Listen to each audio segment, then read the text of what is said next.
Hey, welcome to Socialism for All. This is S4A Livestream number 132 being recorded on April 2nd, 2026. I am joined by 143 viewers at twitch.tv/socialisms4a. Welcome everybody, first timers and otherwise. We've had some people who've been coming for pretty much every stream for the 4 years that we've been doing these. So, has it been 4 years? 2022, 3, 4, 5. Yeah, it's been 4 years. Okay. Incredible. So, yeah, we were playing the chill out music today. Now, I feel like that was maybe the wrong choice as I'm trying to pump myself up, but not too much because we're going to still have a chill stream because we have some irritating, annoying bullshit to get through today. What I want to do is talk about some of the headlines, some of the stuff that has been occurring in the last 2 weeks since the last stream because there has been a lot happening in the world. And then for sort of today's we're going to do some chat as well. And then for today's feature, we're going to do a reaction that you all can help me with. I have watched through part of this so far, and I've taken some notes. And boy, is it a just 55-gallon drum of bullshit. Does anybody know Professor Jiang? Jiang. Jiang, Xueqin. Yeah. Not really the best. I'm seeing all the OMGs. Oh, that crank. Oh, God. Yeah. Awful guy. Absolutely. He is a fraud. Absolutely. Professor in quotes. He's a high school teacher. Yes, he is a Chinese Canadian guy. He went to Yale. He has an English lit background. And he does quote unquote speculative historical stuff. It's absolute bottom of the barrel sludge, but it is getting promoted to the top of the algorithm for a lot of people. So we're going to go through his video. Thanks to the people who recommended it. It's Game Theory number 8, Communist Specter. That's the video that we're going to be looking at from him. He's really popular on TikTok. Yeah, YouTube is pushing him extremely hard. He's been interviewed by Mehdi Hassan. I'm trying to read some of these comments here. I saw Quarantine Collective absolutely undress Jiang's interpretation of game theory. He has no relevant qualifications. I don't watch that dude. Didn't realize he was so bad. When he said that the Bolshevik Revolution was funded by England, it gave me a headache. Yeah, he gets into some, yes, anti-Semitic, anti-Jewish conspiracy stuff. He's like, yeah, this happens, but also aliens. I saw him on Jimmy Dore. Somebody posted a clip to Blue Sky of him on Jimmy Dore talking about like how Jeffrey Epstein's like reincarnating or some shit. The USSR was capitalist. Yeah, all this stuff. It's like literally so the video that I pulled is like 55 minutes long, and I watched the first 15 of it to kind of prep for this reaction. So part of it after that will be raw if we make it that far. But I have kind of watched through the first 15 minutes, and it's like there's portions in it where every sentence he's saying is just like flat wrong, like absurdly wrong on its face. And you're just like, what the hell are you talking about? Yeah. He makes videos teaching psychohistory of Asimov fame to empty classrooms. He's the peak of false consciousness. Elon Musk co-signed him. Well, that makes a lot of sense because he's doing a lot of the Lulbert-style conspiracy stuff where there was a guy, Anthony C. Sutton, I think is his name. Let me look that up again. Anthony C. Sutton, who was a Lulbertarian, like 20th century Lulbertarian, who in the 70s and 80s wrote a bunch of books like Wall Street and the Bolshevik Revolution and Wall Street and FDR. And I think also there was a trilogy, Wall Street and Hitler. And basically he's making an argument that, you know, Wall Street was just behind all the, quote, revolutions. Well, FDR, that wasn't a revolution. Hitler, also not a revolution. These were just different faces of capitalism.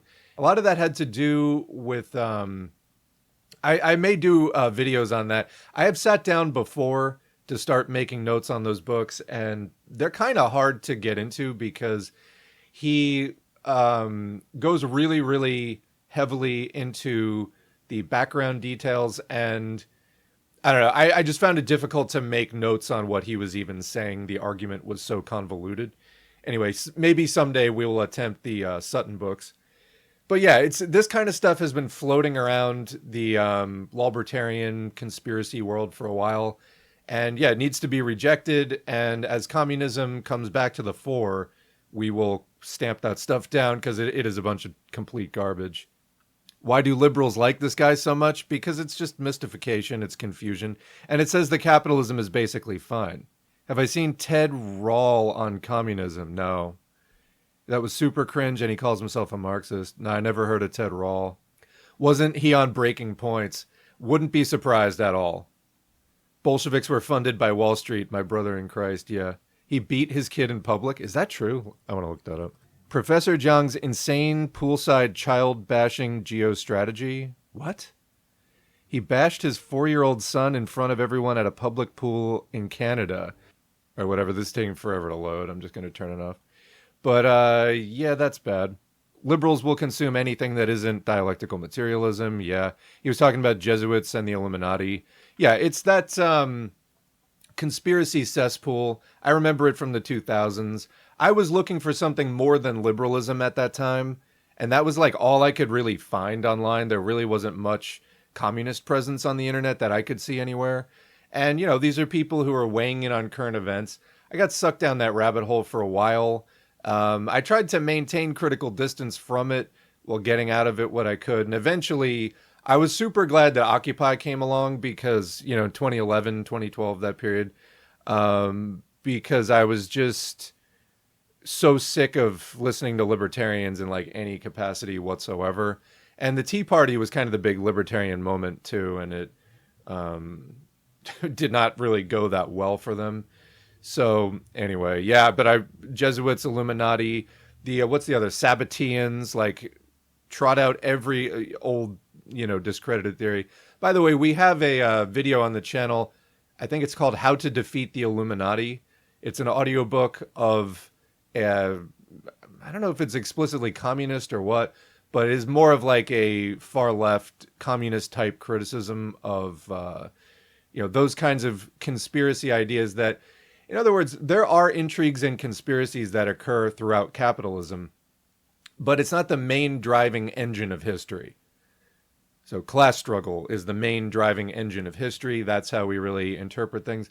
But the conspiracy view of history is that, like, conspiracies by the powerful are always what drive history, never mass movements or, you know, class dynamics or anything like that. It's just always like, it's a very idealist view that power is this fixed thing wielded by, you know, those at, quote, the top of the pyramid.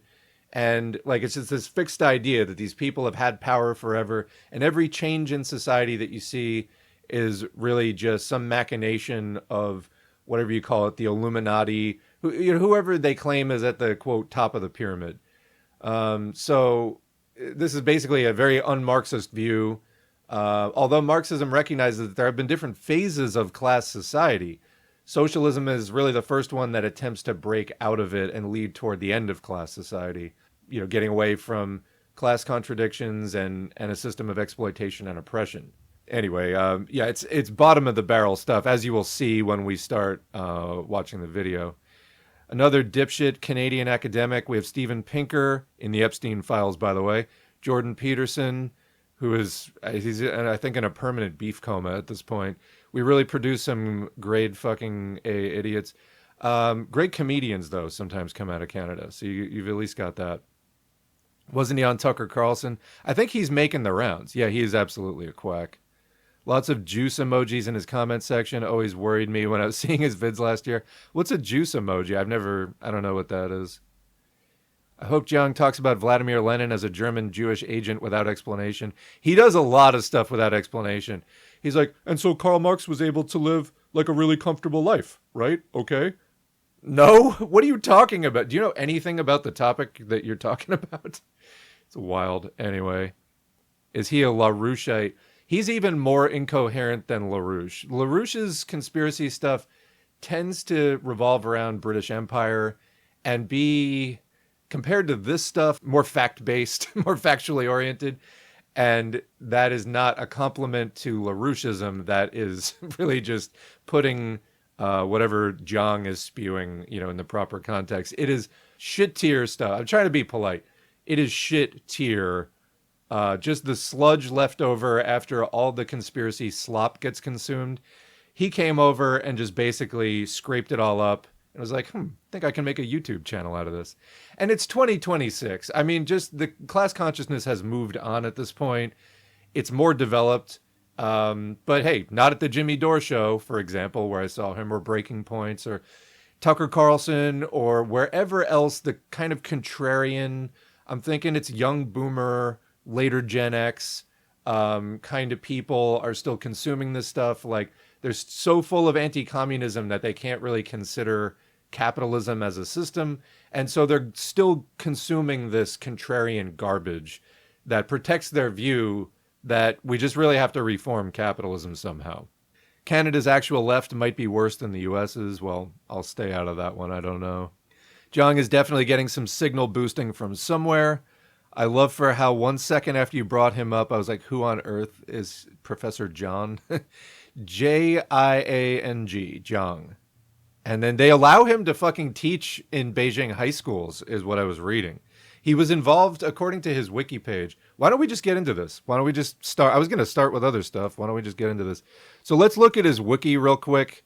Wikipedia is not a good source in general for highly controversial information. Take everything here with a grain of salt. And if you ever do use Wikipedia for anything, you see all those little numbers, like it says Jiang Xueqin, and there's a little 1 there, and then born 1976, and then there's a little 2. And then see, after education reforms in China, the 5 and 6 and superscript up above the midline. You want to check the sources if you ever use this, because sometimes you'll read articles on things related to politics or history, and they're just, the entire article is written off of one source, and that's insufficient. Even if it's a good source, that's not sufficient for writing an encyclopedia article. So Wikipedia tends to be not the best on particularly controversial subjects. Even on less controversial subjects, you have to check the sources sometimes. And people will say, well, they have editors and things like that. Yeah, they do. But if you really want to know about something, this is not a good source. Still, for popular figures, like a YouTuber, they're not going to be in a real encyclopedia. So, anyway. So some rough background, and we'll take this with a grain of salt. He was born 1976, so he's kind of like a young Gen Xer. I got to say, he looks older than that to me.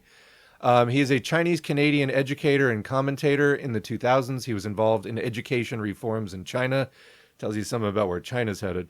Since 2022, he has worked as a teacher at Moonshot Academy High School in Beijing. He is also known for his YouTube channel, Predictive History, on which he styles himself as Professor Jiang. So he's not a professor. He's a high school teacher.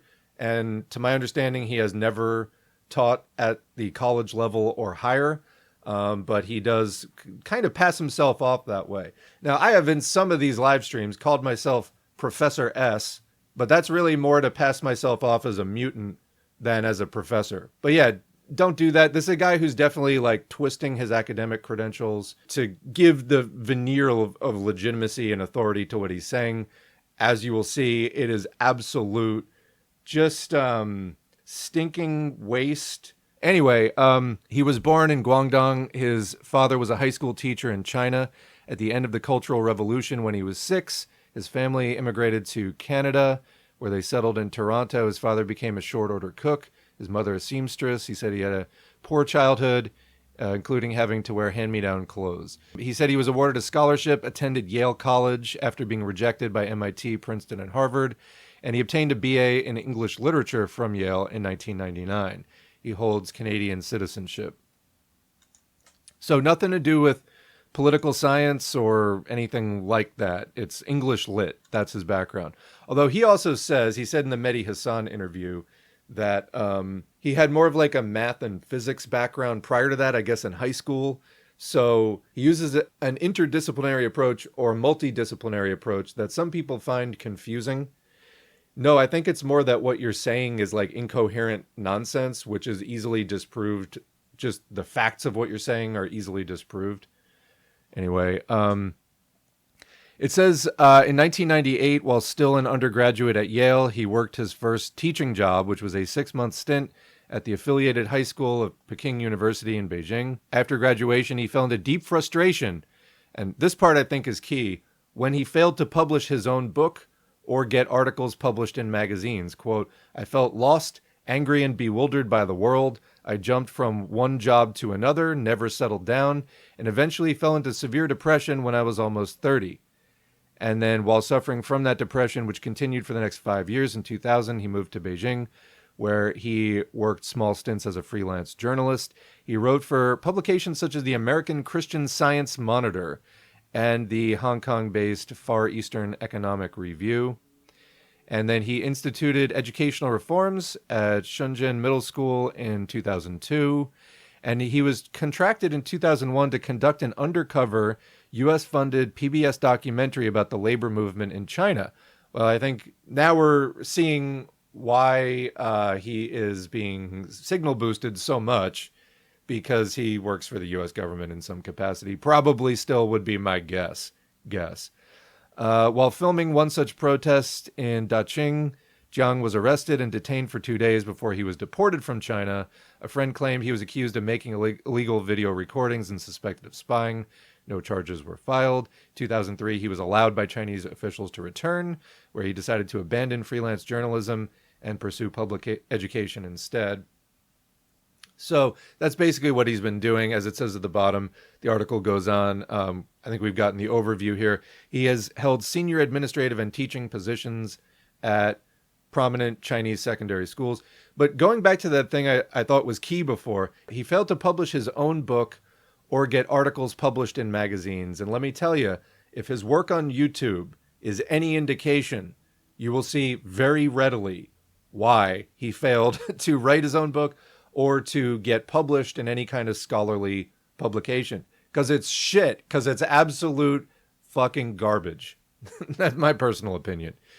All right. So what else do we have here? Oh, yeah. He also... Oh, fuck. I cut off the...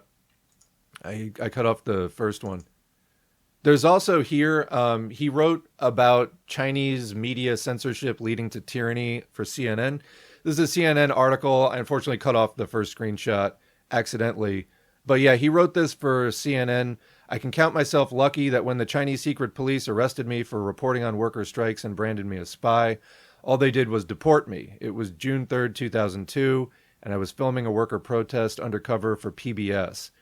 As I interviewed a laid-off worker, I was jumped by thugs, thrown into a van, driven to a black spot, held incommunicado for 48 hours. Here's what the Chinese secret police told me. I was reporting in China illegally to stir anti-China sentiment and deserved to be imprisoned for 20 years. Then they put me on a motorcade to the airport." And anyway, this is the guy. He writes for CNN, and who knows what his other connections are. Let me just take a break before we get into this. There are a lot of people here today, 185 people in the chat. Let me just catch up with the chat before we go any further. Why do I feel like that I need to pull out my Lenin books and a full bottle of Jaeger when we get around to this? Yeah. Wall Street is a revolutionary proletarian organization, don't you know? No, it's because communism really is capitalism. That's actually what his argument is, so you'll see when we get there. Capitalism absolutely churning out the propagandists this decade, and that is a direct reflection of how desperate they are becoming. I feel that he's being boosted to get the masses more confused, absolutely. Was he the one who said countries implemented elements of communism into their politics after World War II? He may well have. It's pretty incoherent, what he says. If you're a fascist, you would view Hitler's rise to power as some kind of revolution. Yeah, I mean, and there were even people who tried to argue that fascism was like a middle-class revolution of some kind. But the big capitalists were actually calling the shots the entire time because they didn't abolish them, so yeah. Is Jiang a professor at Prager University? Maybe in the future, I don't know. He gives me flat earther vibes. Yeah, well, that's that contrarian Lolbert conspiracy stuff. There is some actual research, or there was 20 years ago when I was kind of reading some of it online, back in the much more larval stage of the internet. There was some actual research going on in the conspiracy underground about the CIA and overthrowing countries and things like that. There was also a lot of like total right-wing reactionary nonsense too. And that's what he's bringing back. And that's like the flat earth stuff. I can't understand these middle-aged men that get into the flat earth stuff. And then there was a really funny fail video where some flat earther guy starts filming in his kitchen. The guy's like 55 years old. He gets like 30 seconds into the video, and then you hear his wife come in the background. And she's like, no, no, not this fucking shit again. I need to get my food. Turn this shit off. And the guy just completely just sheepishly turns the camera off.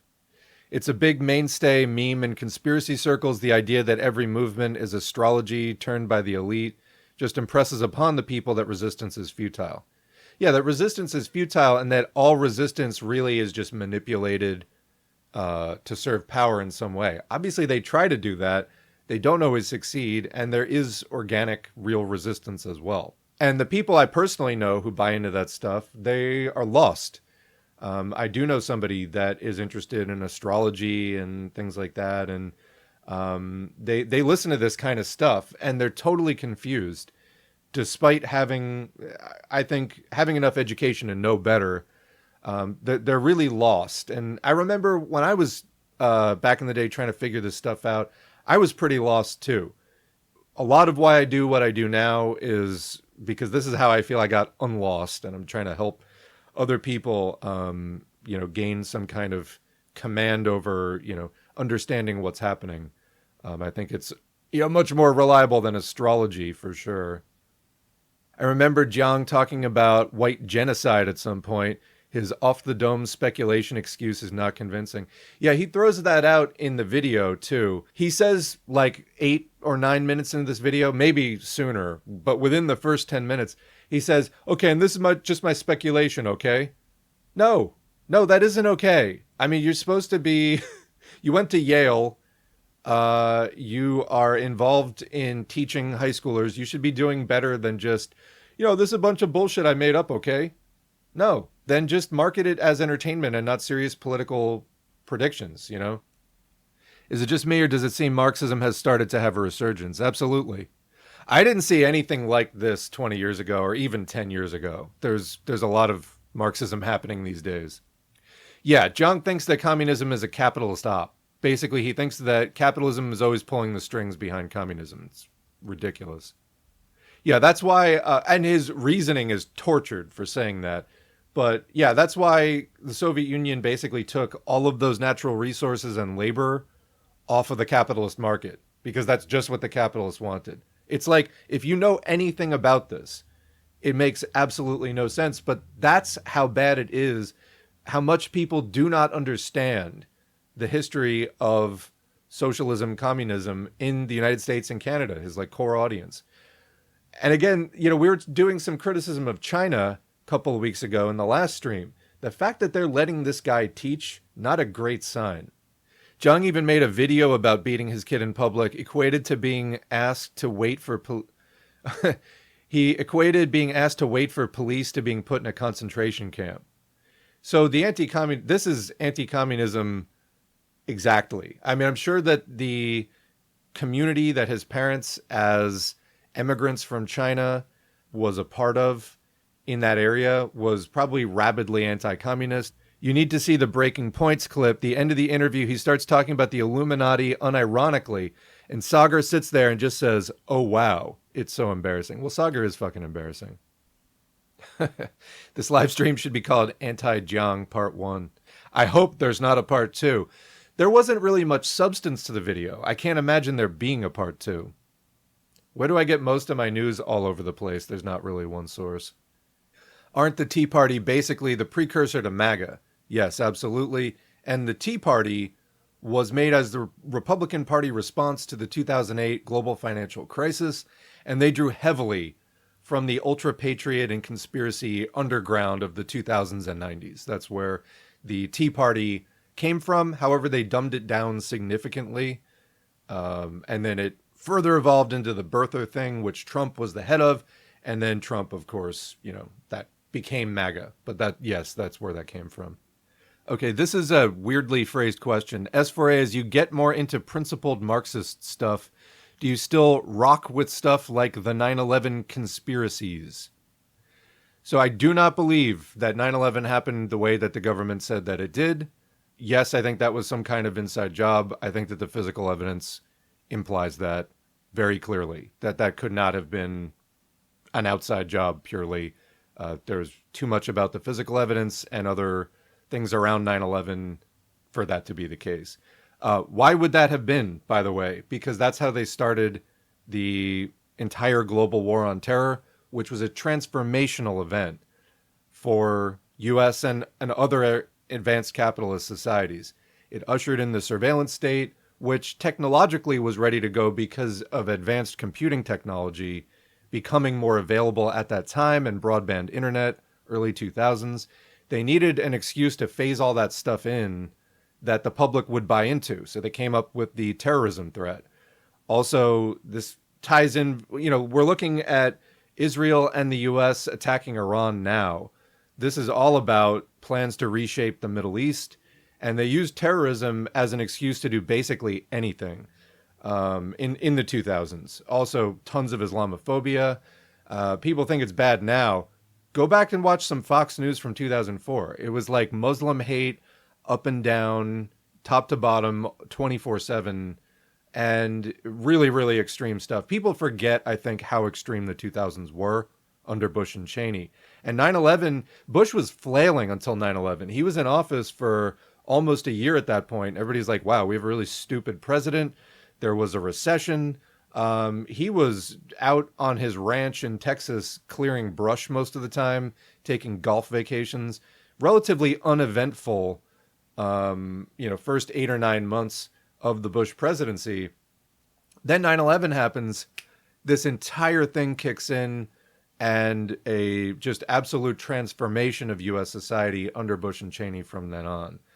So, yeah, I mean, I don't agree with the politics of most of the people most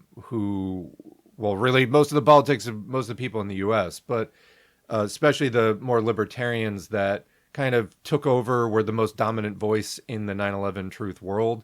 There's a lot of like paleocon Reagan type people who just can't, for some reason, run through the logic of how this entire thing was needed geopolitical maneuvering for advanced capitalism. These are people who still think that, we just need to like break up the trusts and go back to pre quote unquote crony capitalism, stuff like that.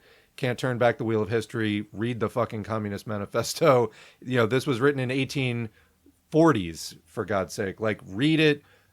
Laid out pretty clearly. They're the reactionaries trying to turn back the wheel of history. They don't like imperialism, but imperialism is what the logic of capitalism clearly indicates. That's how the system's going to go. It can't really go any other way except massive consolidation into the military-industrial complex, which we see emerging by the early 20th century.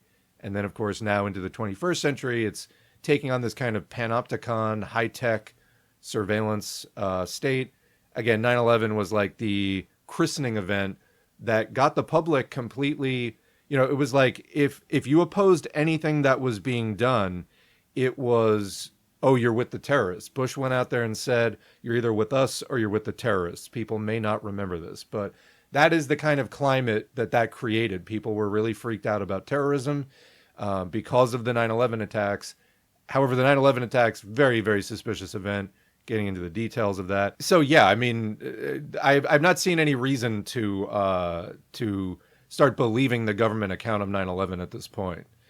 But again, my politics are not libertarian. I am a communist. By the way, the official story of 9/11 is a conspiracy. It was a conspiracy of about 20 guys who hated the U.S. and lived outside of the U.S. That conspiracy theory, conspiracy is two or more people conspiring to commit a crime or do something immoral or something like that. The official government story is a conspiracy of Osama bin Laden plus the 19 hijackers, etc. It's not a very good one, though. It doesn't really account for most of the evidence. But I think that that's entirely consistent with the needs of capitalism to do more regime change. I mean, they are still working now on the list of countries where they wanted to overthrow the government that were announced at the start of the war on terror. Iran is on that list. All these countries, Syria, Libya, etc. The Colin Powell, what was he, Secretary of State then, His office released a list of like all these countries that they wanted to see the government overthrown. And Israel is at the center of all of this, literally geographically. They are the anchor of imperialism in that area, and they act as an extension of imperialist power. And Israel has always been deeply intertwined with the imperialist plans for the Middle East. Oh, the juice emoji is for Jews in the online far right. No, I've not seen that. Did not see that. Conspiracy theories are just one spoke in the wheel of petty bourgeois learned helplessness shoved down our throat. Yeah, and again, it's conspiracy theories specifically with the idea that any kind of progressive social change is in fact a scam from the ruling class. When we talk about that, so it's like that the Nazi conspiracy theories about communism, that it was like the Judeo-Masonic conspiracy.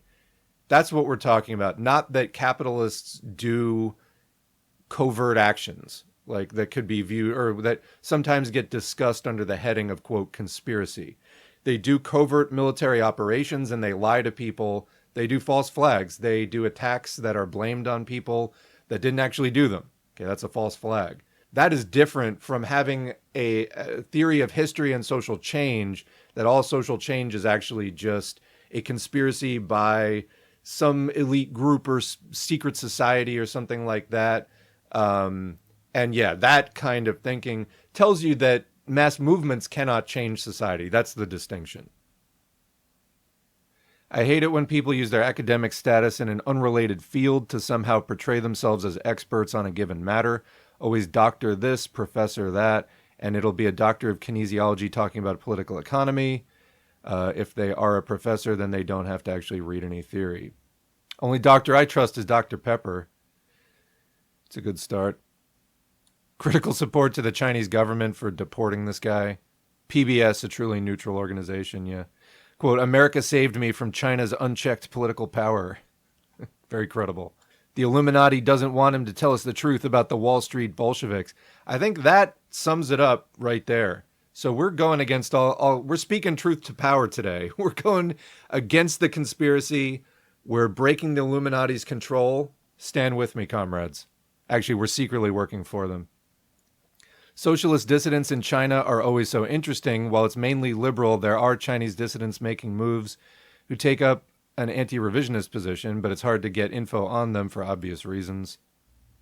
Flat earthers are what happens when someone falls down a YouTube rabbit hole and never comes back out. Yeah, that's why we say touch grass.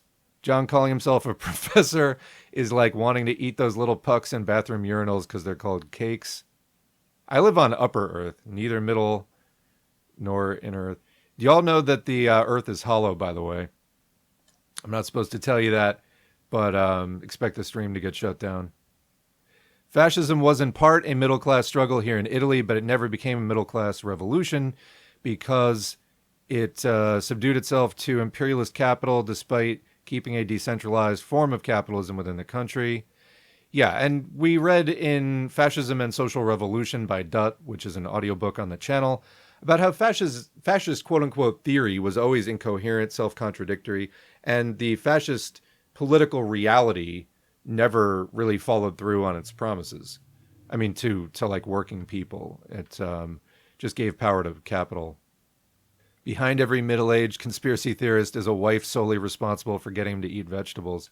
I bet he still resists it too. It is such like a childish mentality. It's a very, I'm 14 and this is deep kind of contrarianism. I mean, look, I had that phase, but I was actually, a teenager at the time. And there's, I think, also something to be said for libertarianism as a trauma response. I have known people, and I've seen this a lot, actually, where people who have kind of controlling situations in their life or some kind of trauma develop this kind of like absolute intolerance to any form of control, even like reasonable amounts of just control for social cohesion. Like stop signs and traffic lights become ideologically unacceptable as kind of like a trauma reaction. I think that needs to be investigated more. But yes, a lot of these are just absolute man children for sure. People also compare Lolberts to house cats. Now, I love house cats. They're beautiful, wonderful, weird little guys. Actually, super gross as well, but we love them anyway. But house cats, they have cat psychology. In their mind, they are a lion or whatever. But they're small, they're fragile, and the only reason that they have as much dominance and sort of freedom of movement and everything that they have is because of the household that supports them. A lot of cats that live in the wild live very difficult lives, get their ears chewed off and tails and everything else, and they don't live very long. Libertarians kind of the equivalent. They strut around not realizing that it is actually the big capitalists that they are so opposed to, which are actually allowing them to say all the bullshit that they're saying. I know way too many people from where I grew up who are lost in that stuff. All this stuff is really rampant. Like I said, in the 2000s when I was trying to figure out my politics, libertarian was everywhere, and at that time, legitimately, although I had definite objections to it, and it seemed to me like libertarianism was a cure worse than the disease.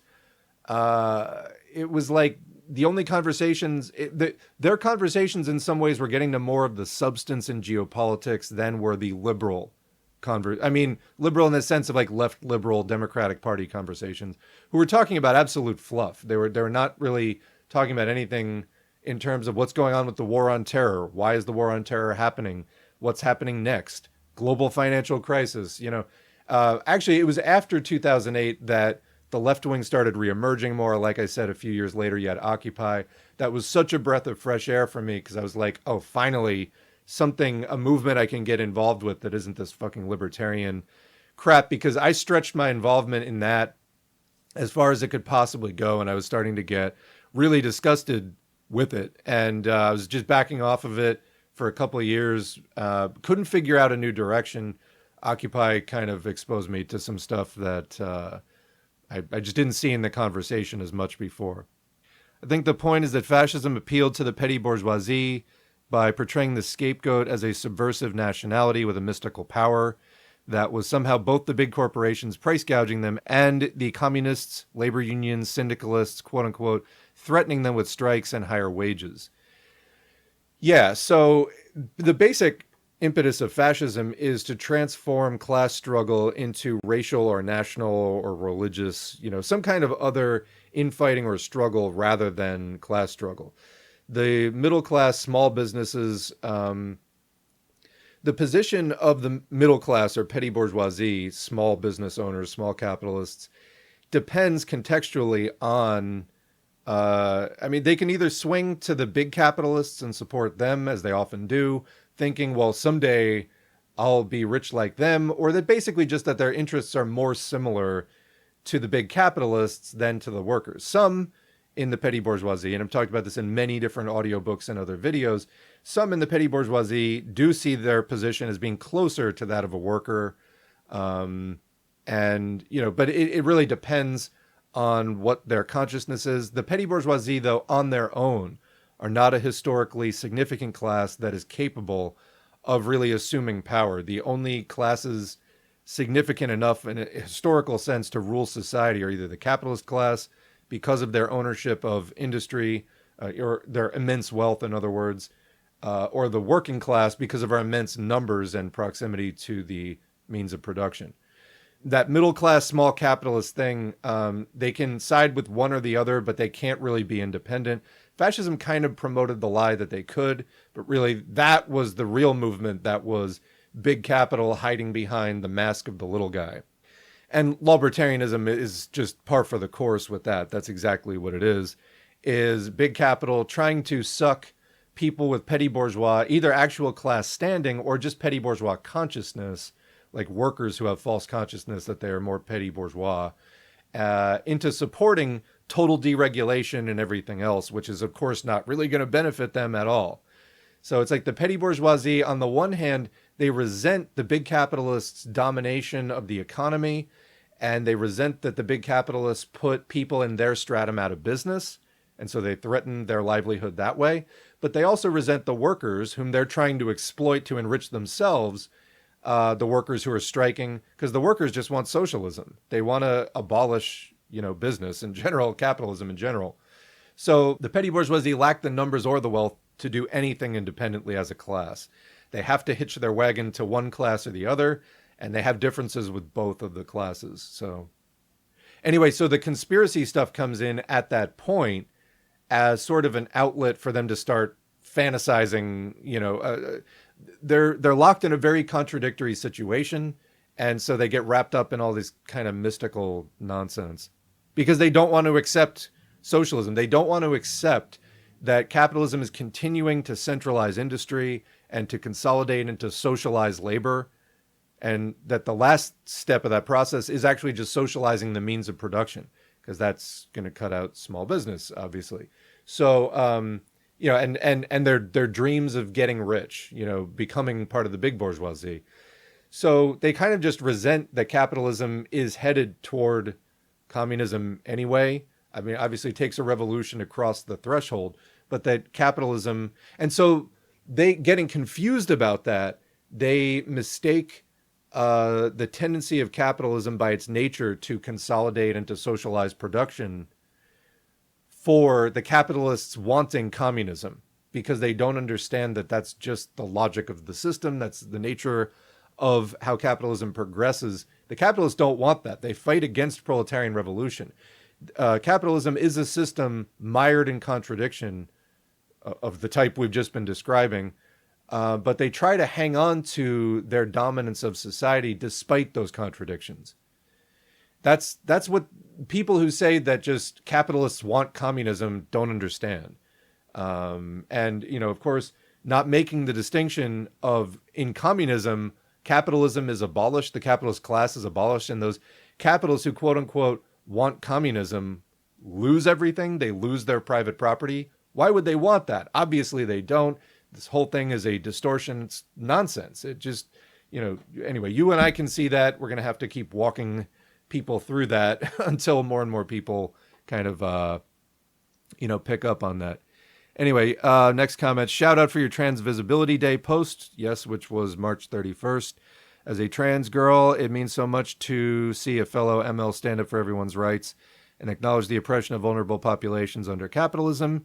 Class reductionism is inherently anti-Marxist-Leninist, and I appreciate you showing support for all communities. Absolutely.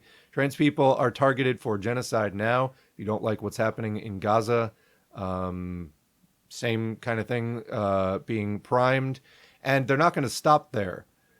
These are the communities that they're testing it on to see if anybody gives a shit or if they can get away with it. And they're going to keep practicing what they learn, doing violence against the most vulnerable populations that people have been convinced not to care about. They're going to take the lessons learned there and then start applying it. Eventually, it's going to hit some population, some social status that you are a part of, that affects you. You're eventually going to be affected by this violence. That's how fascism works. So yes, we have to stand with the most vulnerable people. Absolutely. They're the first targets, and it's just not up for debate. Have I ever thought about teaching classes about Marxism-Leninism outside of the audiobooks? I mean, I do videos on things sometimes. Maybe after we get through more of the reading list. See, the thing about that, I really want people to do the reading themselves. There are other channels out there that do summaries of books. You're trusting them that they're doing an accurate summary. I would much rather people try to do the reading themselves, and then you can decide whether other people are representing it accurately or not.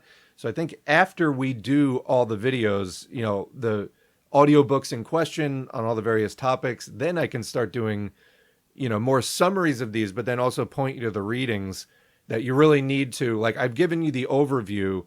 Do not rely on that. You have to go do the reading. So that to me is the thing. It's like when you study in school, you got to read the book. You don't just listen to some teacher just talk about it. You got to go actually read it yourself. Then you can participate in a discussion about it. And of course, as communists, we're not just trying to engage in discussion only. We do engage in discussion, but the point is to change the world here. And you got to do the study to develop your own thoughts, to develop that understanding. I understand it's still hard for people sometimes to read the audiobook or listen to the audiobooks.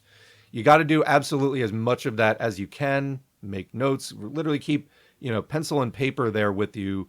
make notes. Anything that you don't understand, jot down. Any words you don't understand, get a dictionary. Just look it up. Internet makes all this super easy right now. But anything that you don't understand, at least write it in the comment section. Somebody might help you. But yeah, or just try to conduct some research on whatever questions you don't understand. And don't get, people get frustrated easily sometimes. You know how many years it took me to come around to like studying communism? You gotta keep up with your research questions. Your understanding of the world. We're always working on improving our understandings of the world. You got to keep these research threads going in your life. And, if that means keeping a notebook, whatever for you, that's important. Your education is important. Your questions about the world are important. This is about developing our intellects and developing our capacity to be conscious agents of history. So you got to take all that very seriously. Don't let people, people who come down on you or belittle you for that aren't really your friend in that sense. And whether or not you get a lot of external support, and this is why we encourage people to like find a study group. If you go to, whatever local DSA, even if the projects they're working on aren't great, maybe you can meet 2 or 3 comrades you can study with at least, and get some support that way for just, your interest in continuing to develop your understanding of history and your ability to be a conscious participant in it. It's one thing to say that fascism finds ideological recruitment among the more reactionary and frenzied petty bourgeoisie, but to say fascism is a middle-class movement is a bit of a stretch. Well, yeah, I mean, what you said, I agree with that. It's not a middle-class movement. They try to play off of it, and the idea that it's a middle-class revolution is absolutely wrong. Professor Jiang is probably the dumbest conspiracy theorist I've ever seen. He really is throwing a lot of slop at the wall. I'm surprised that so much of it seems to be sticking. Maybe it isn't. Maybe it isn't because from people's reactions here, and I understand this is a primarily communist and communist-leaning audience, it doesn't seem to be... I haven't seen any pro-Jiang comments so far. What do you think about people alleging that Iran is the vanguard of global anti-imperialism? Well, anti-imperialism is impossible without socialism. Iran would be characterized more as like a national liberation movement. They are trying to hold on to national sovereignty in the face of attacks from imperialism.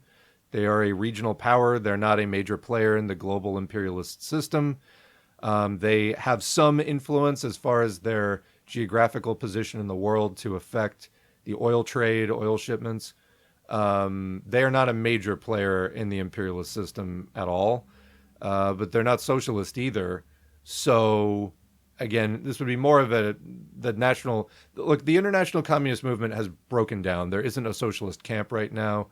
And so even more of a national liberation struggle like Iran, or a struggle to like maintain national independence against imperialist violence, it's going to stay on that level until the international communist movement comes back to fight imperialism in a way that can actually bring it down. Anti-communist grifters are a dime a dozen. I think the more people understand that, the better. Hey, my Polish immigrant parents are also virulently anti-communist. What a coincidence. Jiang has the same theories that my old homie that used Insta too much had. Exactly. Jiang Gang is insufferable. Oh, does he use the R slur a lot? Yeah, that makes sense. The fist of Marxism-Leninism must deplatform bourgeois influencers. On 9/11, there's also that landlord who was recorded as indicated he was cool with just letting the buildings come down. Don't want to stretch with saying it was insurance-related. Yeah, you're talking about Larry Silverstein and the pull it comment, which was really interesting because pull it is a demolition term, but to wire those buildings with explosives to bring them down the way that Building 7 came down would have definitely taken more time than after the planes hit that morning, because it was like 6 hours in between the plane strikes and Building 7 at 5:30 blowing up. Do we think a 9/11-2 would happen? I don't think that they would attempt it at this point. I mean, there's not really much need to, although the polls I've seen on U.S. support for the Iran war is like 2-1 against, roughly. And Trump's even saying he wants to move on from it. If there was a false flag, I would say it would be Israel acting independently, but they're not going to act independently on something like that. So I doubt it. I really doubt it. I just don't see the need. They did 9/11 to initiate a transformation of society. That transformation is well on its way now. I don't see why they would need another one. People who like were born after 9/11 or who were little kids then, the world was different before that. I can't it's hard to describe how different things were, but and how much 9/11 changed society, not just in the US, but around the world. The difference between the collective rage psychosis post 9/11 and the complete failure of the media to engineer that feeling now shows how much the US empire has declined the past 25 years. I think also just speaks to burnout. People are like tired of just having, like the rage was really fresh. Fox News was kind of a new phenomenon as far as in the early 2000s, and you can see documentaries, kind of like weak, more like left-lib documentaries, like Outfoxed was one I think from 2004, talking about how like Fox News was pioneering this new method of just engineering like hate among their audience. It was like just a channel absolutely devoted to hate in a way that like open, explicit, foaming at the mouth hate in a way that nobody had been doing prior to the early 2000s. And I think people just got fucking burned out on it. I mean, obviously there's still MAGA and everything else, but it's assumed kind of more of a stolid institutional form compared to the kind of like, and you still see occasionally like the pickup trucks with the big American flags and whatever else. But it was like the extent to which the average suburbanite got kind of burned out on that. It's assumed quieter forms now. It's definitely still around. There's definitely still tons of hate. The Republican Party explicitly is a hate movement, and then the blue MAGA side is kind of just as twisted and ineffectual resistance in weird ways, and then equally hateful in some ways as well. But yeah, I think it's just you can't sustain that level of like white hot rage for that long. Also, people start to question it after a while. I think it would be really hard to get the U.S. back to that point at this point in time, especially post 2008, especially post pandemic. Just sustaining that white hot rage is difficult. And a lot of people like me, questioned it, burned out, and are now opposing it. So best description for the Zionist entity I know of is it's a Western beachhead in West Asia, essentially a giant military base dressed up as a nation state. Certainly has characteristics of that now, yeah. How will the war in Iran end? I don't know. It looks like Iran is doing very well right now. All right, let's go. I really want to get to this video. People are asking more stuff about 9/11. I think, giving you basically the overview at this point. There's a playlist on the channel, 9/11 Truth for Socialists. Just check that out. All right, people are making a lot of text recommendations. I can't stop the chat and like be copy pasting these things. DM me these things if you really want me to read them. Flat Earthism is one of the many theories under the quote globe skepticism umbrella. There's also giant Earth theory. That's new one to me. Snow globe Earth, hollow Earth, toilet Earth. Oh boy. The idea is that there's more land that's, quote, undiscovered. Well, doesn't that just lead into the capitalist need for more resources to acquire? I mean, the premise of imperialism is that the world has basically all been claimed and divided up, and now it's being redivided. And it's like colonize Mars and all this stuff. It's like they need more resources. And what's actually going to happen is because capitalism can't continue to expand much more than it already has, it's going to succumb to its internal contradictions in a socialist revolution, which again, we have to organize for. My buddy was big into libertarian conspiracy stuff years ago, but now I've gotten him over to at least thinking about Marxism. This was mainly by giving him reading recommendations and having him actually pick up a book. So I have to thank Michael Parenti for his turnaround. Somebody's asking something about anarchism.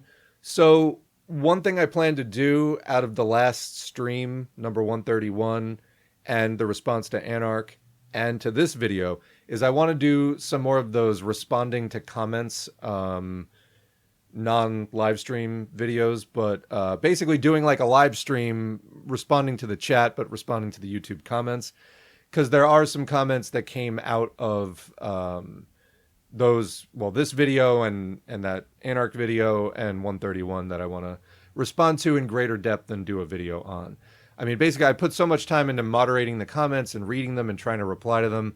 I don't want to just leave that in the comment section. Better to take the more important ones and turn it into a video for, 20,000 people to hear rather than just like 10 that read the comment. All right, I am scrolling down here trying to catch up, and I think we're actually at the bottom now. And we will start the Jiang reaction. That's probably going to be our stream for today because it's a 55-minute video. Let's get the video loaded. Oh, you know what, actually? Before we get into today's video, I just want to thank the patrons and Buy Me a Coffee supporters whose names are on the screen. And this is actually like a little bit behind.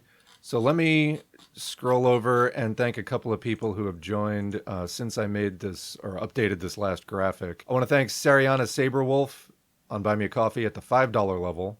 Who else signed up? Patreon, Josh at the $2 level. Selly at the $2 level. Airspeed is Alive at the $50 level. Nicholas Welna at the $2 level. Declan Kelly at the $5 level. And I think that actually catches us up. And this support is so important. It's so highly valued by me. There are various reasons why I do this channel. I started it to do more reading and to learn. Also, as more and more people listened to it, it started becoming socially useful, and I started feeling like it was, serving a larger purpose in the left movement. Sometimes it's also just fun, and there's a social element to it, and also there's, this financial support enabling it. There have been times where those first three things I didn't feel like they were happening so much, but I did it for the patrons and Buy Me a Coffee supporters who felt that this work was important enough to keep paying for it. And I think I'm back at a point where it's firing on kind of all four of those points now. And just really want to thank everybody. Some of the names that are in the different colors have been supporting for multiple years. And it's been really wonderful to see all of this grow over the time that we've been doing this, and I've learned a lot. I know you tell me all the time how much you all are learning from it. I think that this is important ground to break for the U.S. communist movement, for the U.S. left in general, to learn more about communism. And the patrons and Buy Me a Coffee supporters are absolutely one of the strongest pillars of this entire thing.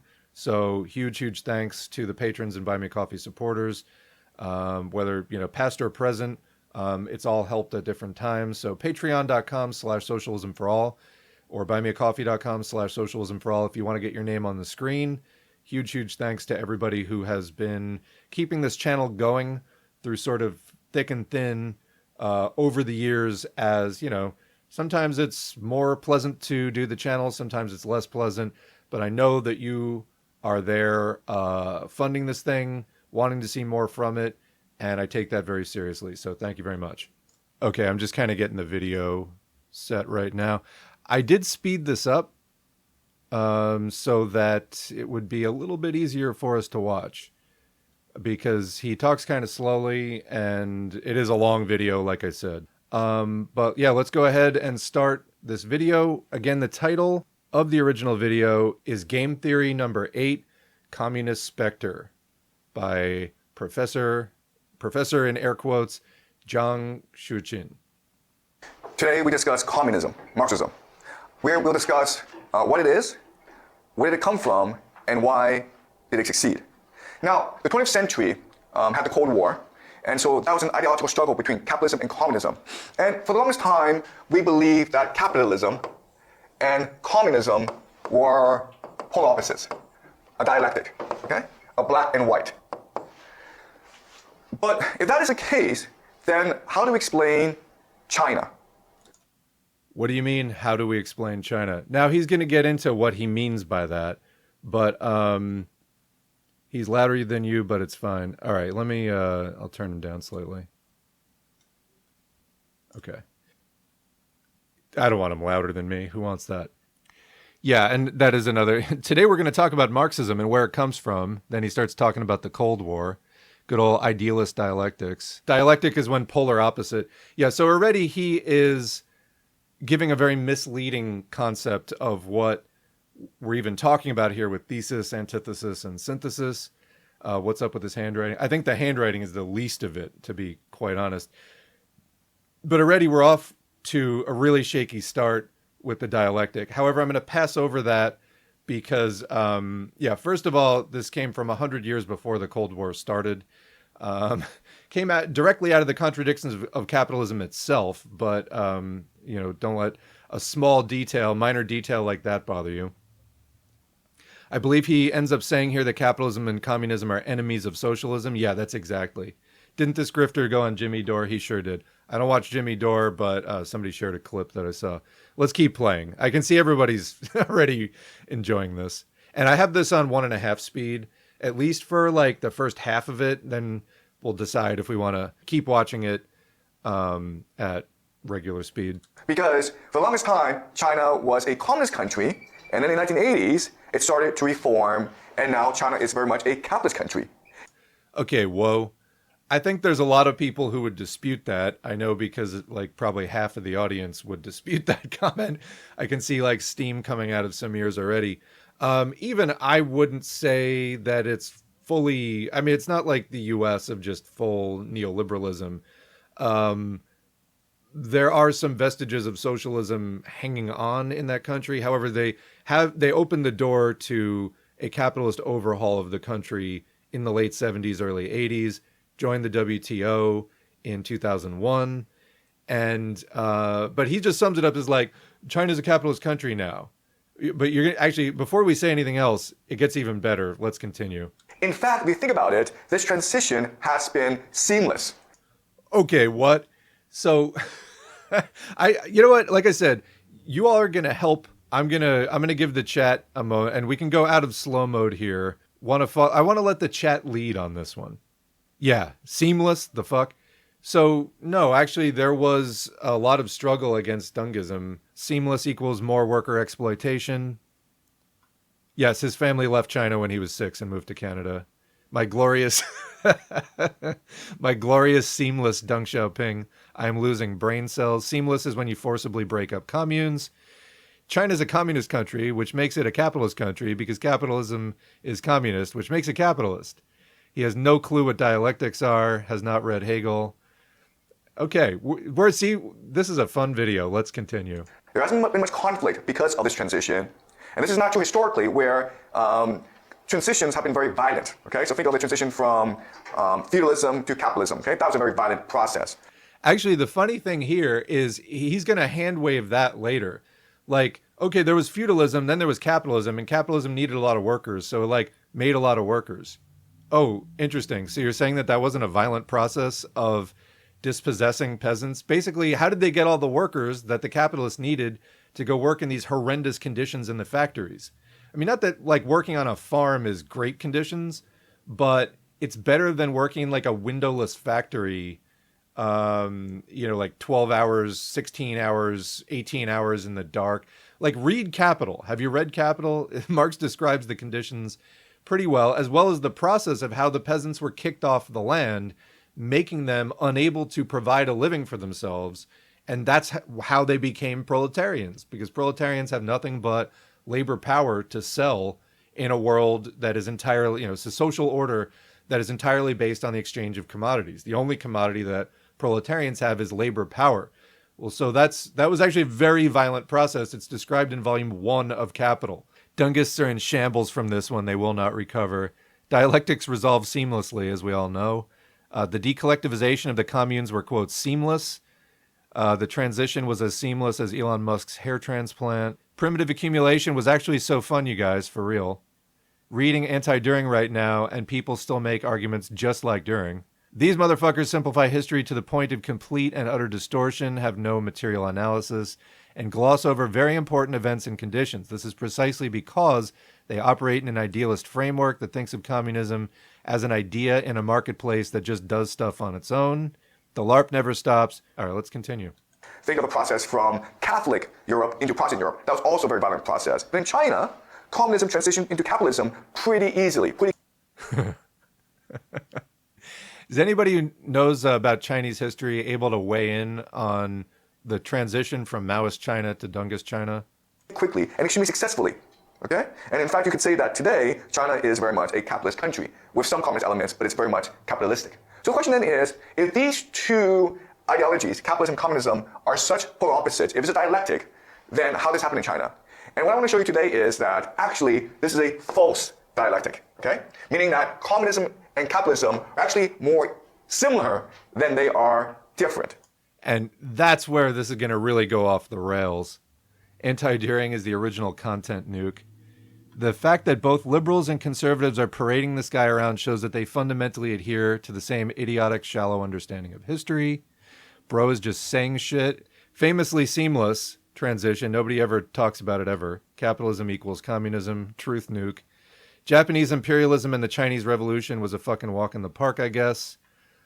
This is insane so far. We're literally... How far into this are we? A minute and a half. Reform and opening up was capitalist reforms. Yeah. It's almost like the Cultural Revolution never happened, according to this dude. Never has this must go hard if you're stupid applied so much. Cannot wait to learn how he defines communism. You're looking for definitions? Good luck. Never even commented before, but holy shit, straight yap. Yeah. Is this guy the author of 1984? Dialectic is when you talk about two things. Is this guy actually popular? Look up his name. Jiang space Xueqin. Look him up on YouTube. You will be hit with so much stuff. Actually, just even look him up in a search engine. You will be hit with he is all over the internet. I swear this guy is just digging into his imagination to make shit up as he goes along. Does he know what revisionism is? I don't think he concerns himself with such trifles. Yeah, these things never happened, but it was also very bad, and we condemn it. Is this the Why Communism is the Biggest Scam in History video? I don't know if it's also posted under that title, but that's kind of the gist of it. I wonder how he handles students with questions. I'm not sure that he takes a lot of questions, actually.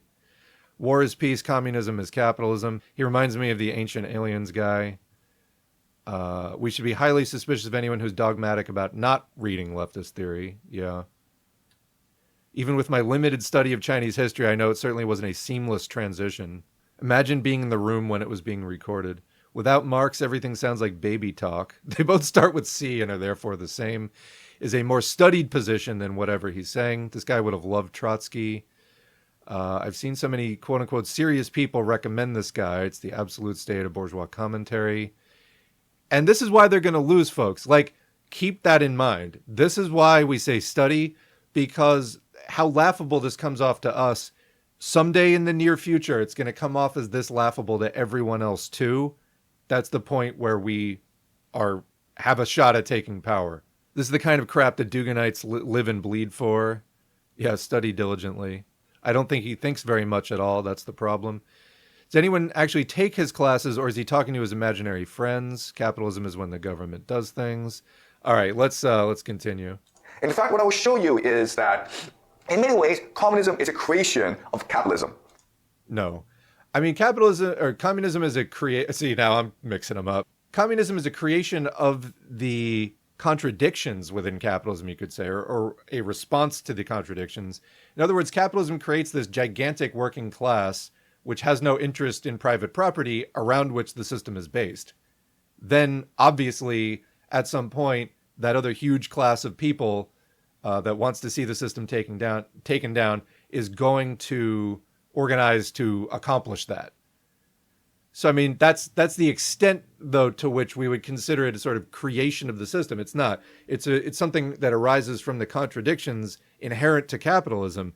The capitalists do not just sit down, take out a sheet of paper and conspire to, quote, create communism.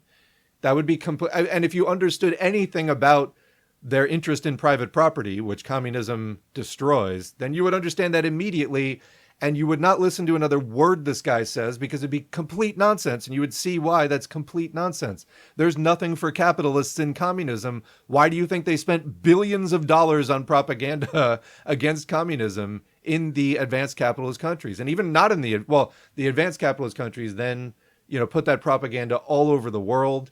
Why do you think that they spent so much on the military buildup and everything else against communism if it was their own creation? That doesn't make any sense. And if you're going to make a claim like that, you should at least be able to answer a question like that right off the bat. There's a video where he introduces one of his classes. It's like 5 Chinese teenagers. He's poisoning the minds of children. And I understand with the Chinese government support, why is China allowing this? Dungus, please respond. I would love to hear what this crackpot has to say about the transition from bourgeois pseudo-democracy to overt fascist dictatorship. We may get there. He talks about democracy in the video, actually. Absolutely. Professor, how do we know when to discard context versus when to...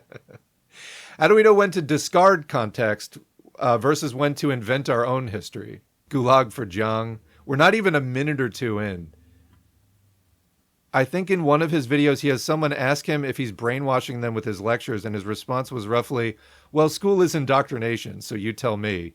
Well, they can't tell you, genius, because they're kids. They don't know anything yet. That's the whole point. They're vulnerable. Heard of that concept? Anyway. This guy works as a history and philosophy teacher at a Beijing high school. He has a fucking degree in English lit. Spreading this confusion to the Chinese youth. Terrible. He's like Ben Carson. Maybe good at something, but not good at anything else. Want a good Ben Carson highlight? Look up Oh My Luggage. That will give you a good insight into what's going on in Ben Carson's mind. Shakespeare, welcome Shakespeare. Professor Jiang is not a comrade. I'm starting to get that feeling. I've never heard a clearer condemnation of the Canadian education system. I would also go with the anti-communist diaspora. Very clear condemnation as well. Vibe coding, vibe communism, vibe capitalism. KK Canada. One of those rants your divorced high school shop teachers went off on. Oh boy. As a Quebecois, my CEGEP college philosophy professors were definitely idealists, but were 100% more competent than whatever this is. We are just warming up. Oh, I just figured out his worldview, dialectical solipsism. Got him. I did hear the U.S. news talk about the cicada variant of COVID. Yeah, there is a new, BA 3.2, I think, is kind of blowing up across the world. It's just hitting the U.S. now. I don't even, you know what? I mask and I try not to think about it anymore. My stress level got so bad thinking about COVID. I mask. I don't think about anything else. And it's enabled me to, regain productivity in other areas of my life. I'm trying to wage the war on, getting people to pay attention to COVID. You know what? I'll tell you what. I'll do a COVID update video standalone offline soon because it's been too long. I should really do one. I thought he died, honestly. Is this the more boring version of the Mandela effect? This guy probably cried when he read Animal Farm. Jiang definitely creamed himself when reading Animal Farm, be real. I think I saw Jiang on Kim Ivermectinson show. Absolutely right. He made an appearance, Mrs. Left.com herself. I also just mask and don't think about it anymore. It's really annoying to be a COVID activist. Yeah, it's like, I know somebody whose husband had a heart attack at 38. 3 or 4 months after getting COVID. I tried explaining the link. They got mad. Mad. Can you imagine? Anyway, continuing. As a weapon to destroy capitalism's major enemies, okay? So this is kind of the main plank of his argument is that communism was a weapon of capitalism used to destroy the enemies of capitalism. We will see in the next couple of minutes how that doesn't hold up for just even half a second by his own explanation. So communism is not really the enemy of capitalism. The real enemies of capitalism are different ideologies, okay? So these different ideologies. He's going to list them now. Ideologies include monarchy. The idea of monarchy is that rather than power in the hands of the capitalist, power is in the hand of the king, okay? And what a king often does is redistribute capital in a way that is more fair. That is absolutely not true. Maybe it happened more in the ancient world. That is not a feature of, again, looking at the context of modern European history. where capitalism arose. That is absolutely not true whatsoever. Also, there are constitutional monarchies now where, and that's like, he's going to list monarchy and religion and nationalism and something else I forget. All of these things are still around in capitalist countries. Like, what are you talking about? They're instrumental to capitalist rule. In the case of monarchy, they've at least kept them around as kind of an anchor, or they made deals with the old feudal elites rather than continuing the struggle, because that could go in an unpredictable direction, even emboldening workers to overthrow capitalism or something like that. There are other cases like the French Revolution or the U.S. whatever happened here. Some people consider it a counter-revolution, or what is commonly called the U.S. Revolution, 1776 and all that. No monarchy. So some of the capitalist revolutions abolished monarchy. Some of them kept monarchy around, but it has not stopped capitalism. So this is like kind of a really weird argument off the bat if you know anything about history. And maybe if you're talking to 13-year-olds, they wouldn't know some of this. Well, let's continue. So for example, when a king first comes into power, what a king often does is cancel all debts. No, that is not often or frequent or, again, maybe in the ancient world sometime, not a common feature of the world out of which capitalism and communism started to emerge. That is not, that's like a ridiculous argument. I don't even know how he came up with that. And redistribute the land. And that's why. Yeah, kings famously redistributing the land. Let me catch up with the comments. Jiang hurts my brain so much. My Radlib friend loves him. I hate it. We watched the CIA-made film of Animal Farm in school. I'm from the UK. I keep getting told COVID is over by my boss. No one wants to mask because inconvenience nonsense. Let me tell you something. I have not been seriously ill really since I started masking. And I don't miss it. Like, I just have not been sick, really. Aside from, like, I stay up too late or, I really kind of burn the candle at both ends and I get, under the weather a little bit but it's not catching some kind of major infectious thing. I have not been had the flu or a cold for 2 weeks or something like that since I started masking. So let me tell you, that's way more inconvenient than masking for me, which I don't really think about that much. Your channel is what made me take COVID seriously with the large viewership. It is probably worth an update. Yeah, I let too much time go by. Yeah. So we'll do another one. I remember they were going to put up a victims of communism thing, some kind of memorial or plaque in Ottawa, but all the names were straight up Nazis, so they decided to leave it nameless. Yeah, important detail. In the Soviet Union, 1984 was taught, but it was taught as talking about the capitalist world. There you go. Owned. It's actually so gross thinking about the vulnerable kids that sat listening to this shit. This guy fucking sucks. Always avoided his videos and people's reactions till now. Not trying to get rage baited. Monarchy against capitalism. Wait till this guy learns about the UK. I know, like, where is he getting? Fucking Canada is subject to the monarchy. Canada, the country where he grew up, is subject to a monarchy. This guy reminds me of the time I went to the R Monarchy subreddit. My condolences. He took like a snapshot of 4th grade education about France in the 19th or 20th century. That guides his thinking. This is the enlightened centrist.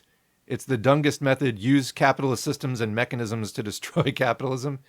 It gets worse. The fact that people, even some leftists, say or believe that COVID is over and isn't that much of a problem is scarily telling. Yeah, it's like people are just gravitating to what they want to hear so much. That's why I tell people, it's like, look, go to the actual audiobook, read the thing yourself. It may not be exactly what you want to hear, but it's like going to challenge you in the way that you need to be challenged. It's going to be good for you, okay? When is Jiang's version of communism ending the UK's monarchy? Fingers crossed. This is making my sickness worse. So this guy is a monarchist. No, he's a capitalist, and monarchy is the enemy of capitalism. I think actually the conclusion of this video, I think, ends up being that like social democracy is the real enemy of capitalism and that communism was there to discredit social democracy. No, social democracy discredited itself. Read some of Lenin's writings about the Second International. Incredible. Take one look at an American megachurch, same thing, and it becomes plain how religion is adapted to serve the ruling class of capital. No. Wait till we get to the religion part. This is Civ 5 theory. You have to pick between communism, monarchy, or capitalism. No, there could never be parts and remnants of the old contradiction in the new contradiction. I love being a mechanist. Saudi Arabia is the big contemporary enemy of capitalism, according to Jiang. That literally, I think half of my brain just slid out my ear reading that comment. He calls it game theory. So yeah, Civ 5, where he got it from. I'm a historian, and even though Eastern Europe is not my area of expertise, I still feel he is very wrong. Just a gut feeling, lol. Yeah, absolutely. This guy lies like Trump. He just makes up stories in his head and states. Wait till you get to his biography of Marx. Holy fuck. It's like every statement, you just hit like a major stop sign. States them as reality, as though he has the device from Black Mirror that allows him to make reality as he dictates. Yeah. Brian Becker did a podcast with John Kiriakou for years. Just miss me with all of that. I work in food production. I'm the only person in my workplace that still masks. I was in a grocery store recently walking past the bakery. There was a worker in the bakery. You know, they're just kind of like bantering and having a conversation. There weren't any customers there. And this worker starts like sneezing and wiping their nose on their hands and sleeve and then just starts handling product. I was like, remind me to just keep making my own food, thank you. I buy raw ingredients. I make it myself. Yes, it's more time consuming, but on the other hand, I avoid stuff like that. All right, just scrolling down here, this video is really getting people going, and also a lot of talking about masking.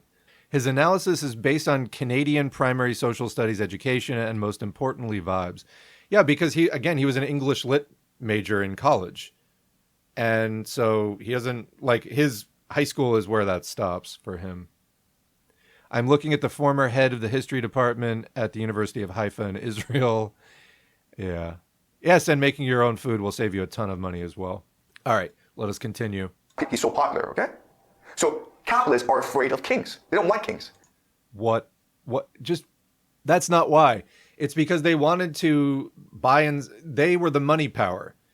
And they needed to break up the old social order where property was decided by feudal titles and, you know, nobility and things like that. They needed to break all of that up so that everything was freely tradable because they owned the money, so they would benefit from that. So that's why they fought the feudal nobility. And yeah, they made some deals with the feudal nobility. In some countries, they kept them around partly as an anchor against socialist revolution. You know, the capitalist class anchored themselves in some of the outgoing reaction that they could use as sort of attack dogs or just, you know, to prevent too much social progress here. But no, that is just not because the kings were progressive. What are you talking about? If we're talking about the Russian Revolution and the Tsar, this was definitely not a progressive situation. I defy this guy to name a single example in modern Europe or really anything modern whatsoever where the king is doing redistribution and what are you talking about? Because the king will often redistribute property. Another great enemy. Often. Well, then it shouldn't be too hard to cite some examples, huh? What's that? Crickets? No examples? Yeah, just keep flying through your gobbledygook. Of capitalism is religion or theocracy. Okay, religion and theocracy are not the same thing. Theocracy is when the religious authorities directly rule society.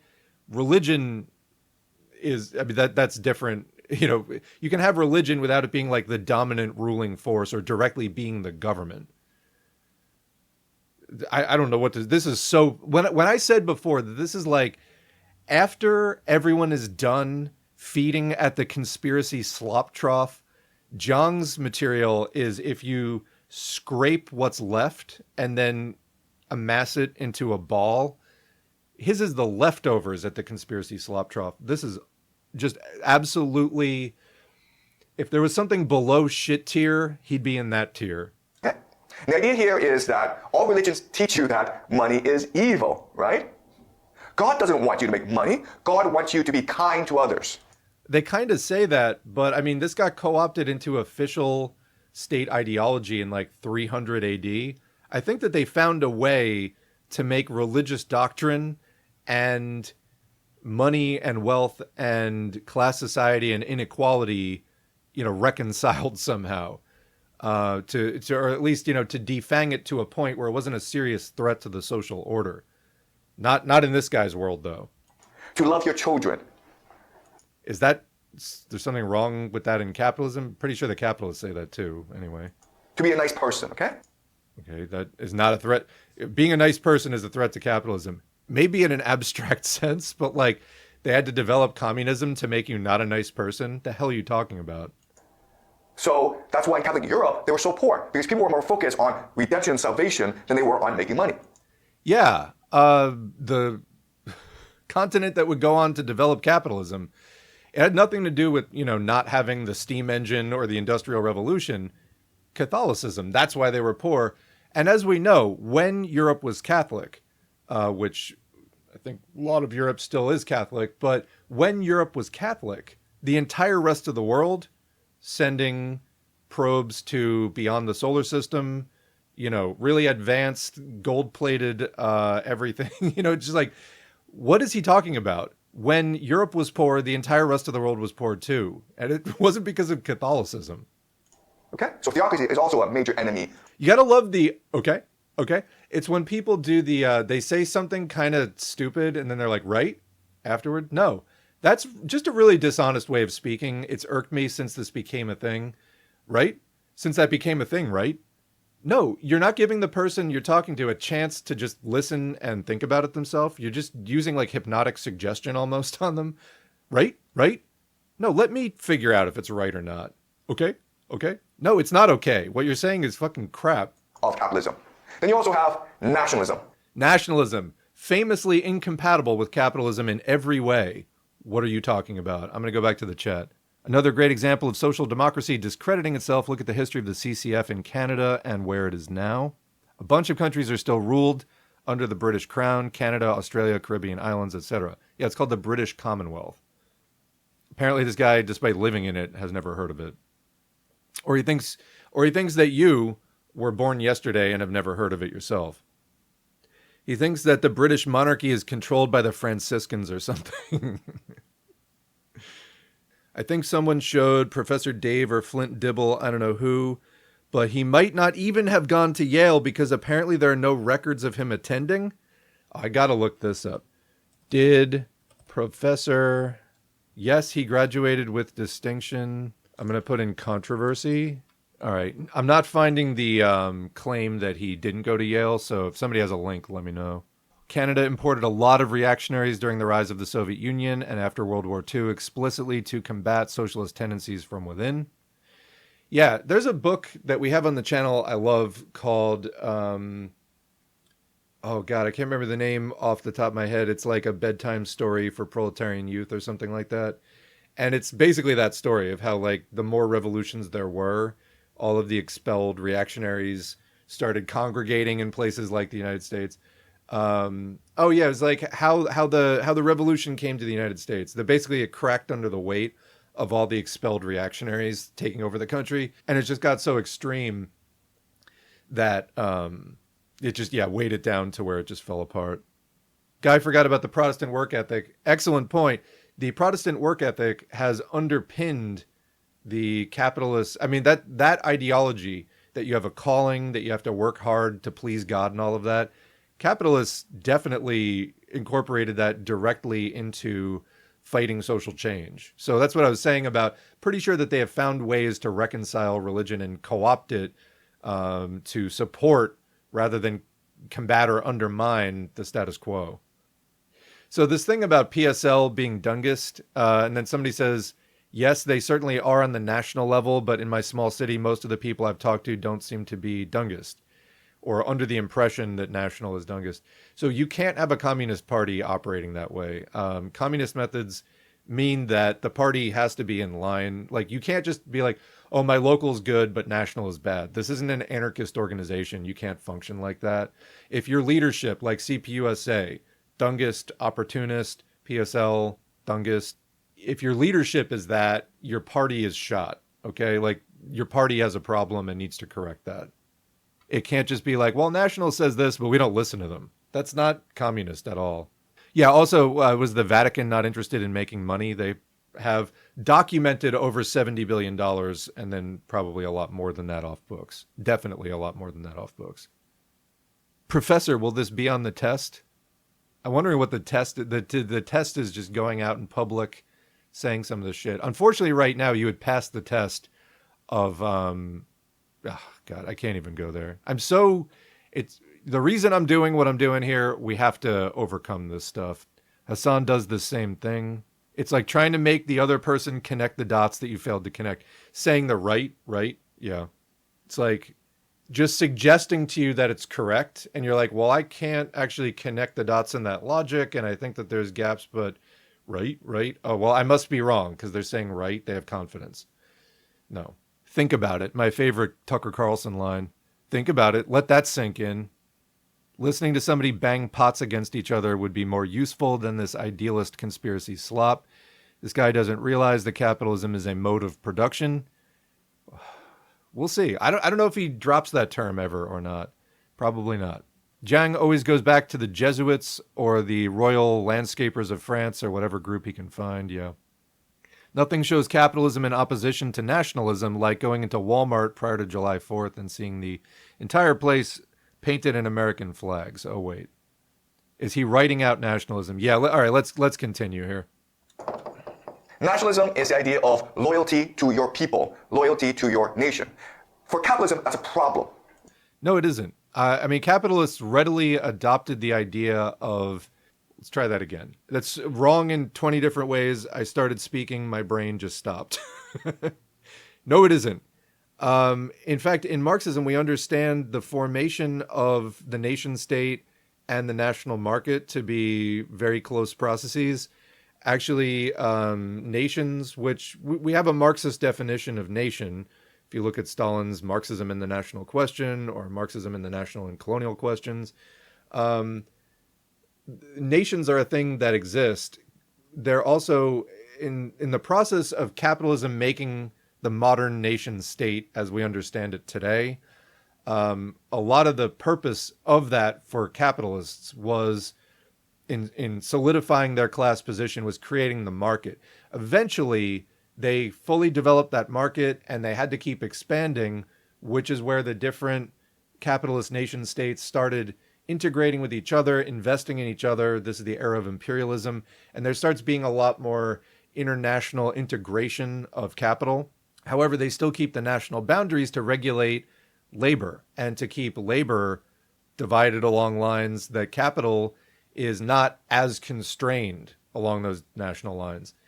So this is just total nonsense. Let's continue. Okay, because capitalism wants to be loyal to capital. It wants capital to flow across borders.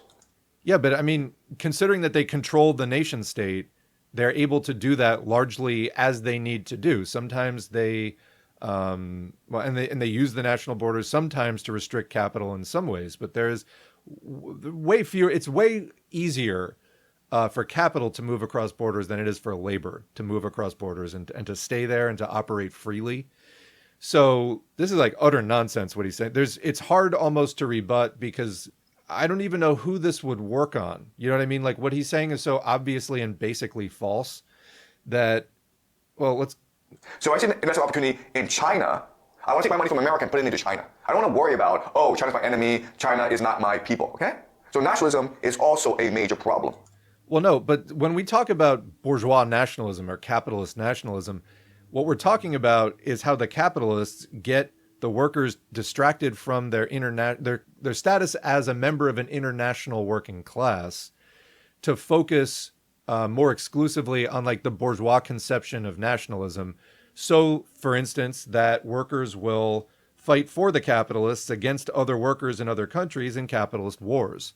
So, no, bourgeois nationalism is definitely a thing, not an enemy of capitalism. It's actually one of the more useful tools in its toolkit. Again, like literally, what are you talking about?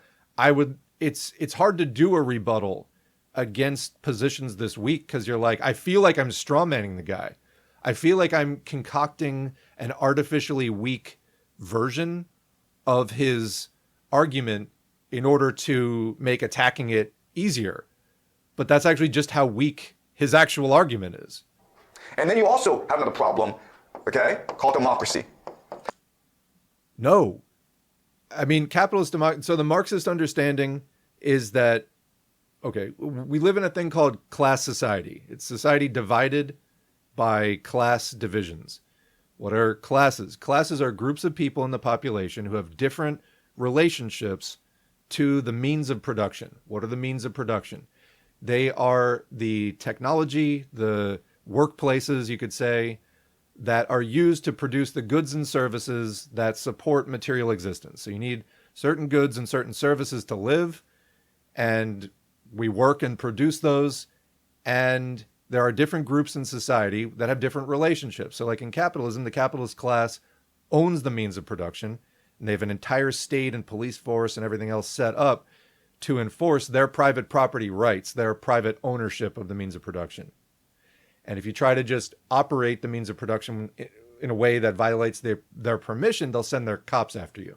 Workers do not own the means of production and can be hired and fired by capitalists and don't have really a say in that process. Unless they've organized labor unions, then you have contracts and things like that. But at the end of the day, the capitalists still own the means of production.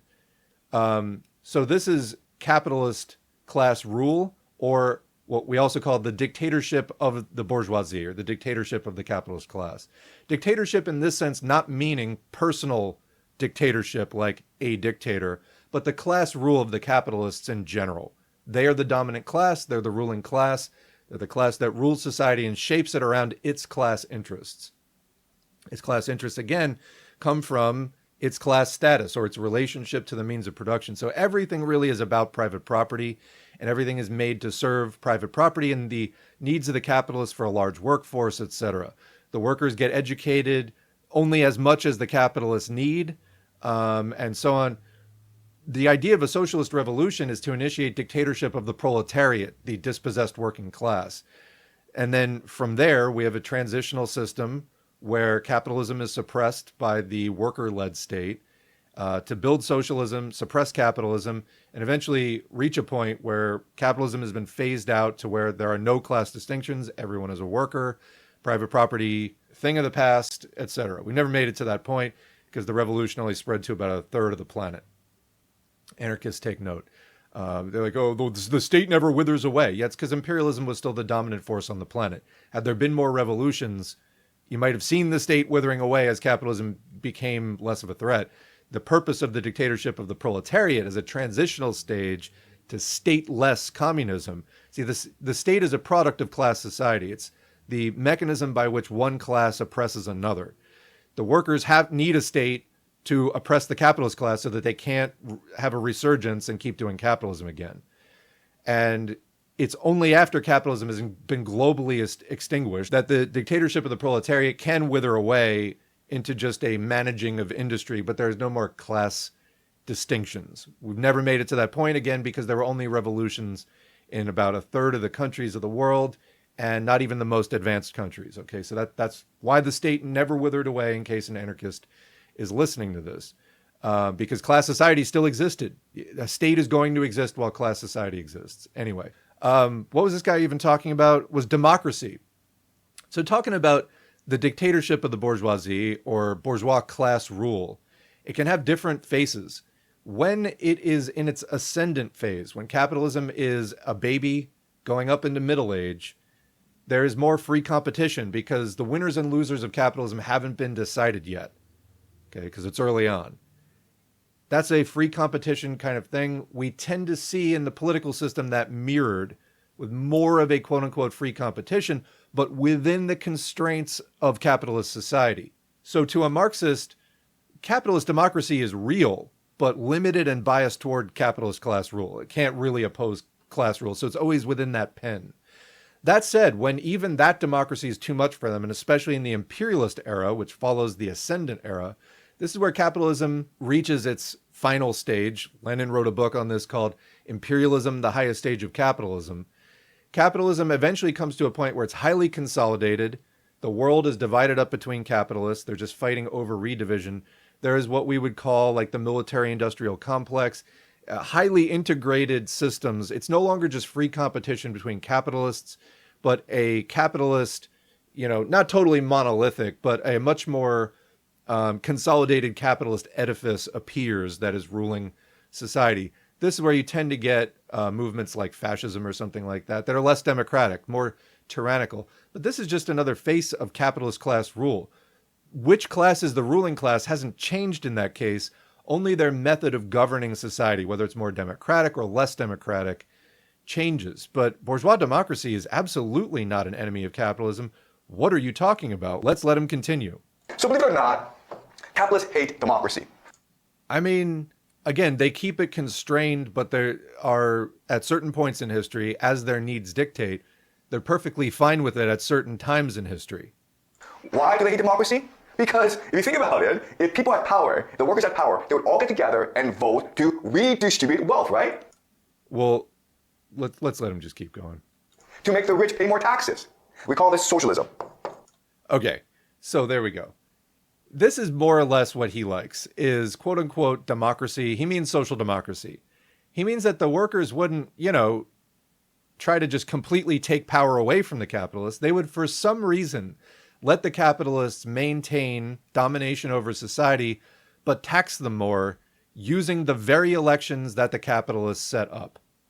This is his basic thesis, is that social democracy is like the thing that the capitalists hate most, and that communism was created to destroy social democracy, the idea of taxing the rich. So we're starting to get more of a window into what this guy's about. Okay, so you think about it. The enemy of capitalism is not communism, it's these four other things. You actually think about it, okay? Think about it. He just keeps saying, think about it. Yeah, I am thinking about it. I think you're completely wrong. Capitalists set up democracies. Now, they would, like in the United States, restrict it to just property owners or something like that. Eventually, universal suffrage usually is a demand of socialists in the early stage of the fight, that we want to maximize the potential of bourgeois democracy. But as we get later into the 20th century, even by the 20s and 30s, capitalism has developed fascism, like an openly anti-democratic ideology where they're still doing capitalism, but they're not going to let workers have a say. This is a response to things like, well, the growing tide of revolution that was throughout Europe at that time, because they didn't, really want to give an inch. However, they relented after World War II, and they're finding new methods of administrating and governing capitalist society while not doing, the kind of open assaults like we see in the United States now, where it's just kind of a joke, as far as like the idea of the common person having much control over society under the existing system. Anyway, I'm going to turn to chat. This guy is so exhausting to reply to, but let's see what the chat has to say. This is why I said, help me out here, chat. You're going to have to lead this reply here today. There are no quotations or sources given in his fake classes. At least in economic class in college, they base their lies on something. We're moving fast in this class. I hope you take quick notes, huh? Yeah. No, you just have to think about it. Oh, so the thing is, I guess Jiang is not noted in the alumni catalog. Interesting. This guy is the manifestation of what Lenin talks about in the bourgeois intelligentsia's methods of struggle against the workers. Available on the channel. A lot of the people I've met thought they were potential principled Marxist-Leninists, but desperately need a new party. You're an optimist and try to see that in everybody. I think a lot of people would be down with this. There's a lot of anti-communist propaganda out there. And then also just like this guy, just filling people's heads with total nonsense. And then people who aren't as aware of how capitalists will just promote misinformation specifically to confuse people, they look at this guy being so heavily promoted and they say to themselves, well, there must be something to this, even if it doesn't make sense to me. And so it gets people to doubt themselves if people aren't really confident in the knowledge. That's why, again, I say read as much as you can directly, because you will know what this guy is saying is total nonsense, like inside of 5 minutes. Oh, interesting. Revolutionary Student Union has a video where Becker from PSL declares that PSL's split from Workers' World Party was not ideological. So that makes them still followers of Sam Marcy, which is a offshoot of U.S. Trotskyism. Interesting. He tried to synthesize Trotsky and Brezhnev. Capitalists want the proletariat to be loyal to their nation, quote, their people rather than their class. So yes, nationalism and capitalism are very interconnected with each other. Yeah. In other words, Uncle Sam doesn't need you, actually. Have a nice day. Capitalists famously have a problem with taking surplus value through ownership of their property. This is giving the whole U.S. is not a nation state, it is a civilization state vibes. There's a saying for that. This is not right. This is not even wrong. Yeah, even to be wrong, it would need to be more coherent. This line of argumentation only works for people who are looking to have their preconceived biases affirmed. Yeah, they're not looking to be convinced. They just need to justify their fear of communism. The whole thing, absolute. And that's when we were talking before about all the Walbert conspiracy slop against, do you know actually that like no mass movement has ever been real? Sounds like you're just afraid of mass movements, actually, you know? So, yeah, I think that that's definitely it. I mean, that's why it works, because the anti-communist propaganda is out there. People have been taught to be afraid of communism. That fear becomes dominant, and then everything is just kind of like irrational after that. Or in other words, they don't need the fuel for that to be rational. It's just kind of like guided by fear. It's not really guided by like an understanding of what the hell they're talking about. Because you can look at the outcomes of communism and oppose it for one reason or another. That's different from there being a blind fear of it. And a lot of that Walbert conspiracy stuff is like the blind terror of communism, but they can't even quite tell you what it is or why they're afraid of it. Why do guys like this write random words on the board? It adds nothing.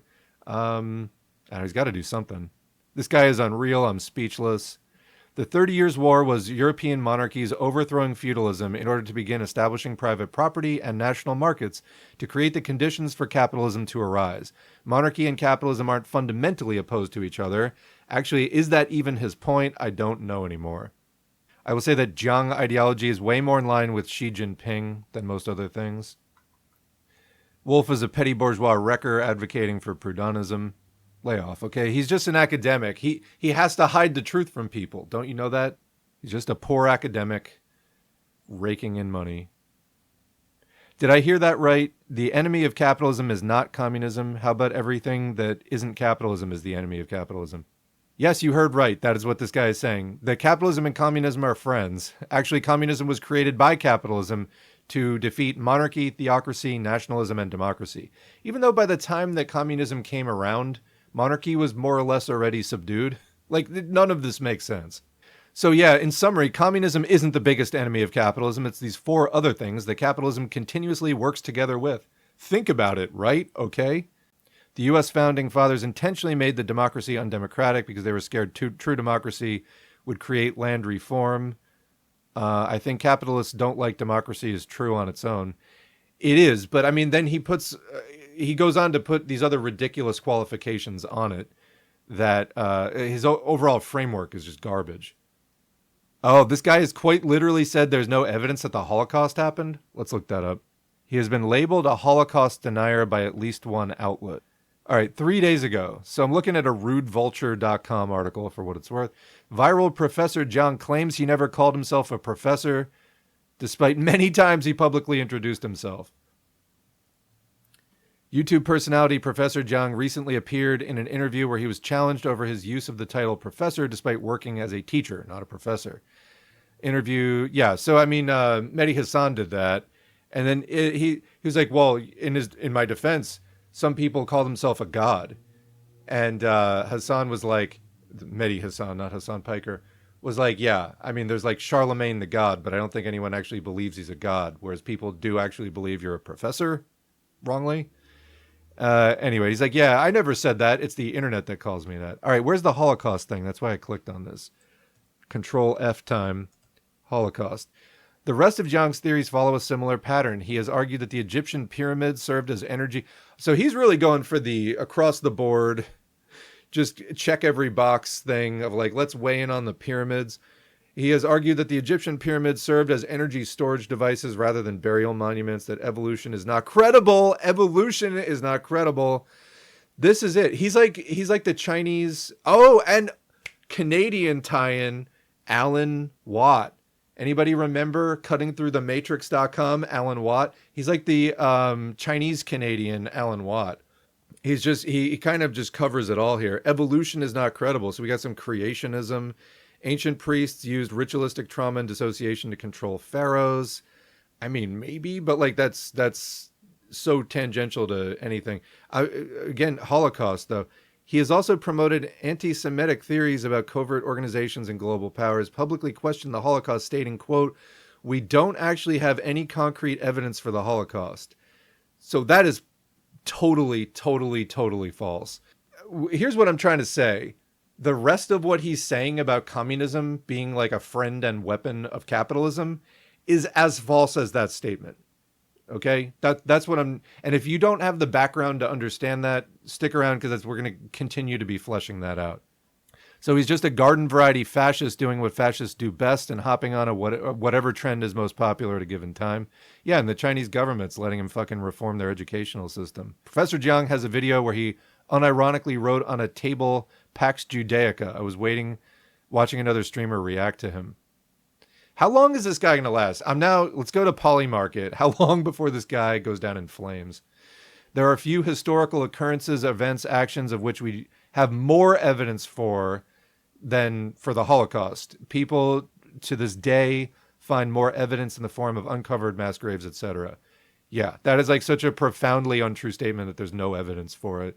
It's like one of the best supported things in history. Mein Kampf is a Truth Social post from 95 years ago. I endorse that statement. I remember when Mehdi Hassan alluded to this idiot being some Chinese spy. Oh, Mehdi Hassan, man, he comes so close sometimes. You got the spy part right. Not sure.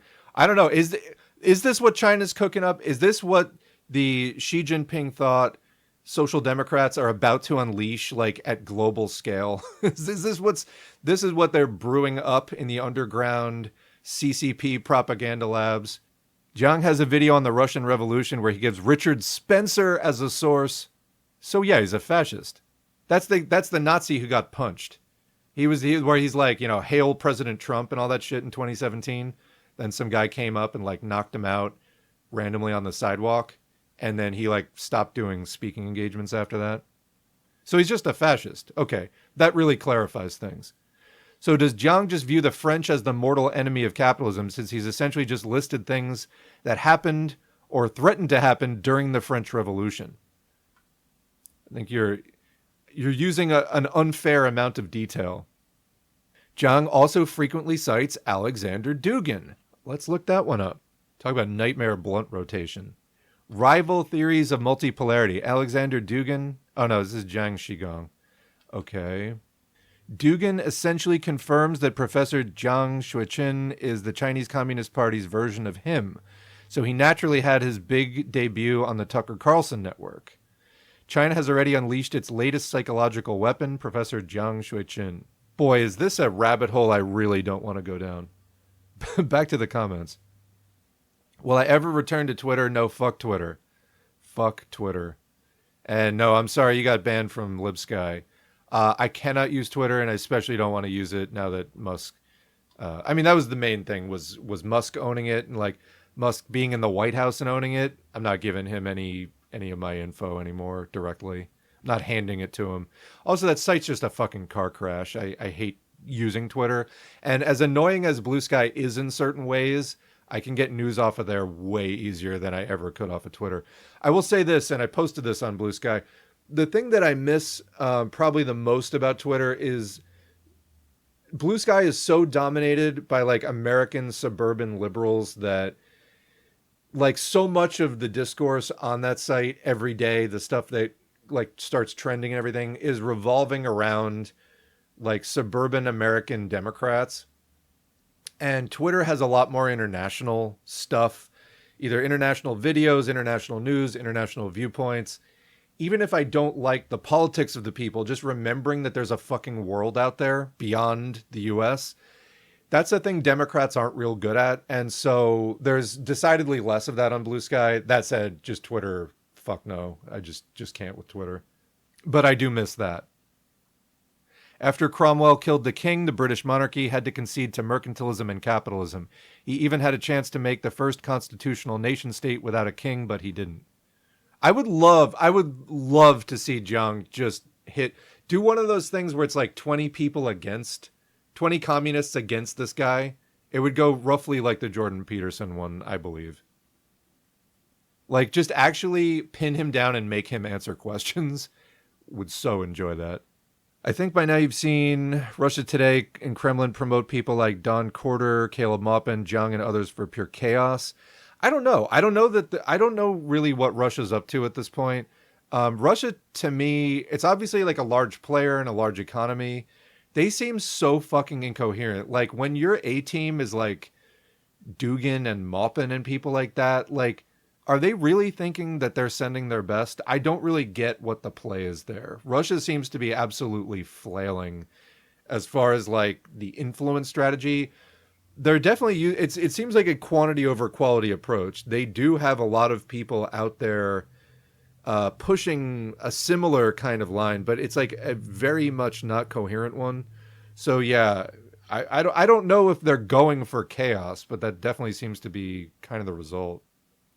Oh, thoughts on the recent No Kings protests? Yeah, Blue Sky was very hard to use on No Kings Day. Lot of liberals patting themselves on the back. Actually, you know what? I'm gonna put up some screenshots from the fallout from. Okay, so here is some of the fallout from No Kings Day.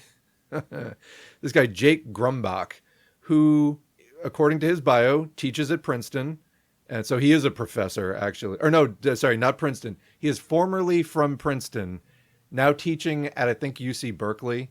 Anyway, he made this series of posts which somehow did not get ratioed, and that is my biggest frustration with Blue Sky right now, is that on most other sites these people would be ratioed to oblivion.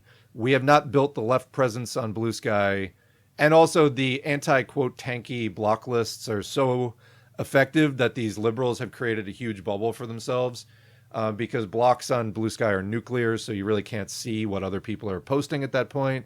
Anyway, fascism is worse than neoliberalism in literally every way. And by neoliberalism here, I believe he is referring directly to the Democratic Party, even though that's really not what I mean, Democratic Party is a neoliberal party, but I think he's just like liberalism, but new. Like left liberalism, but new. I think he's like, the sentence is directly trying to say the Republican Party is worse than the Democratic Party in literally every way. I know that that's how the audience is taking it. I believe that he knows that that's how the audience is taking it as well. And then he just continues on. U.S. liberalism and neoliberalism only gave us, quote, on paper legal equality and rights, not material equality. Well, now we don't even have the paper legal equality and rights. Almost like one thing led to the other thing. And this is what many of the comments pointed out. And he eventually was forced into acknowledging this. But anyway, he says, I spent my life on the failures of liberalism to deliver material equality. This is definitely worse. Is it just the next step, though? Possibly. Have you considered that, considering that you spent your life on it? And then after getting, ragged on about this, I'm loving the quote skeets. This is definitely one of those, like, the meme of the crying face with the laughing face mask over it. I'm loving the quote skeets. Loving doing a lot of heavy lifting here. Every successful social media site needs tankies. Tankies is when people point out factual inaccuracy. Blue Sky has the juice. Yeah, tanky is when people follow logical conclusions. So then he was forced into writing this to save some kind of face. Neoliberalism does cause fascism via commodification of everything and resulting democratic and economic inequality. Inevitably? I'm not sure. We'll see in this century. It's also not as bad as fascism. Anyway, you should be fired. You should be fired. You should never be allowed to teach anything related to politics or sociology ever in your life, ever, if you write something like that. It does cause fascism. I don't know if inevitably, but it's not as bad. Anyway, who cares? Are you fucking kidding me with a post like that? And that's what I'm saying, is that the left is so blocked and underdeveloped on Blue Sky that even a post like this doesn't get ratioed. It makes me sad. It's very frustrating is what it is. And then he continues, neoliberalism at least writes everything down. Okay, well, that's better. It has a constitution that is very constraining on regular people and minimally constraining on the powerful. Fascism has a more constraining constitution on regular people and no law at all that binds the powerful. Again, does one lead to the other? Does the heavy constraints on regular people caused by neoliberalism have anything to do with the emergence of fascism? Well, he just said above it does cause fascism. But it's like somehow the idea here is we can just pause history. Like neoliberalism is going to cause fascism, but what if we just hit the pause button? Well, guess what? History doesn't have a pause button, fucko. You can't just stop it there. It's going to turn into fascism. So if you're advocating neoliberalism, It's like saying, you're advocating the thing that is going to turn into fascism. Then he just questions the idea, is it inevitable? I'm not sure. Maybe you might want to, look into that a little bit. I don't, this is the kind of shit. This guy came from Princeton and is teaching at UC Berkeley. I'm disgusted. And then, responses were things like this. Neoliberalism sets the stage for fascism and hands it a gun. Neoliberalism constructs the institutions that fascism uses to oppress, i.e. ICE was created and funded by the liberal state before it decided to become open about its real goals. Absolutely. We were talking about 9/11 before and the war on terror. That's how DHS was created. And it was all about fighting terrorism, etc. Well, the terrorism narrative has been dead for like 15 years at this point, yet they're still doing the thing because it was never about terrorism. So what is supposed to be useful about your ideas on this? Is the third comment. What is the point of declaring that neoliberalism is better than fascism when neoliberalism obviously leads to fascism and you admit this yourself? There were dozens, hundreds of comments like this, and the guy was just like, lol tankies. Triggered much? So, yeah.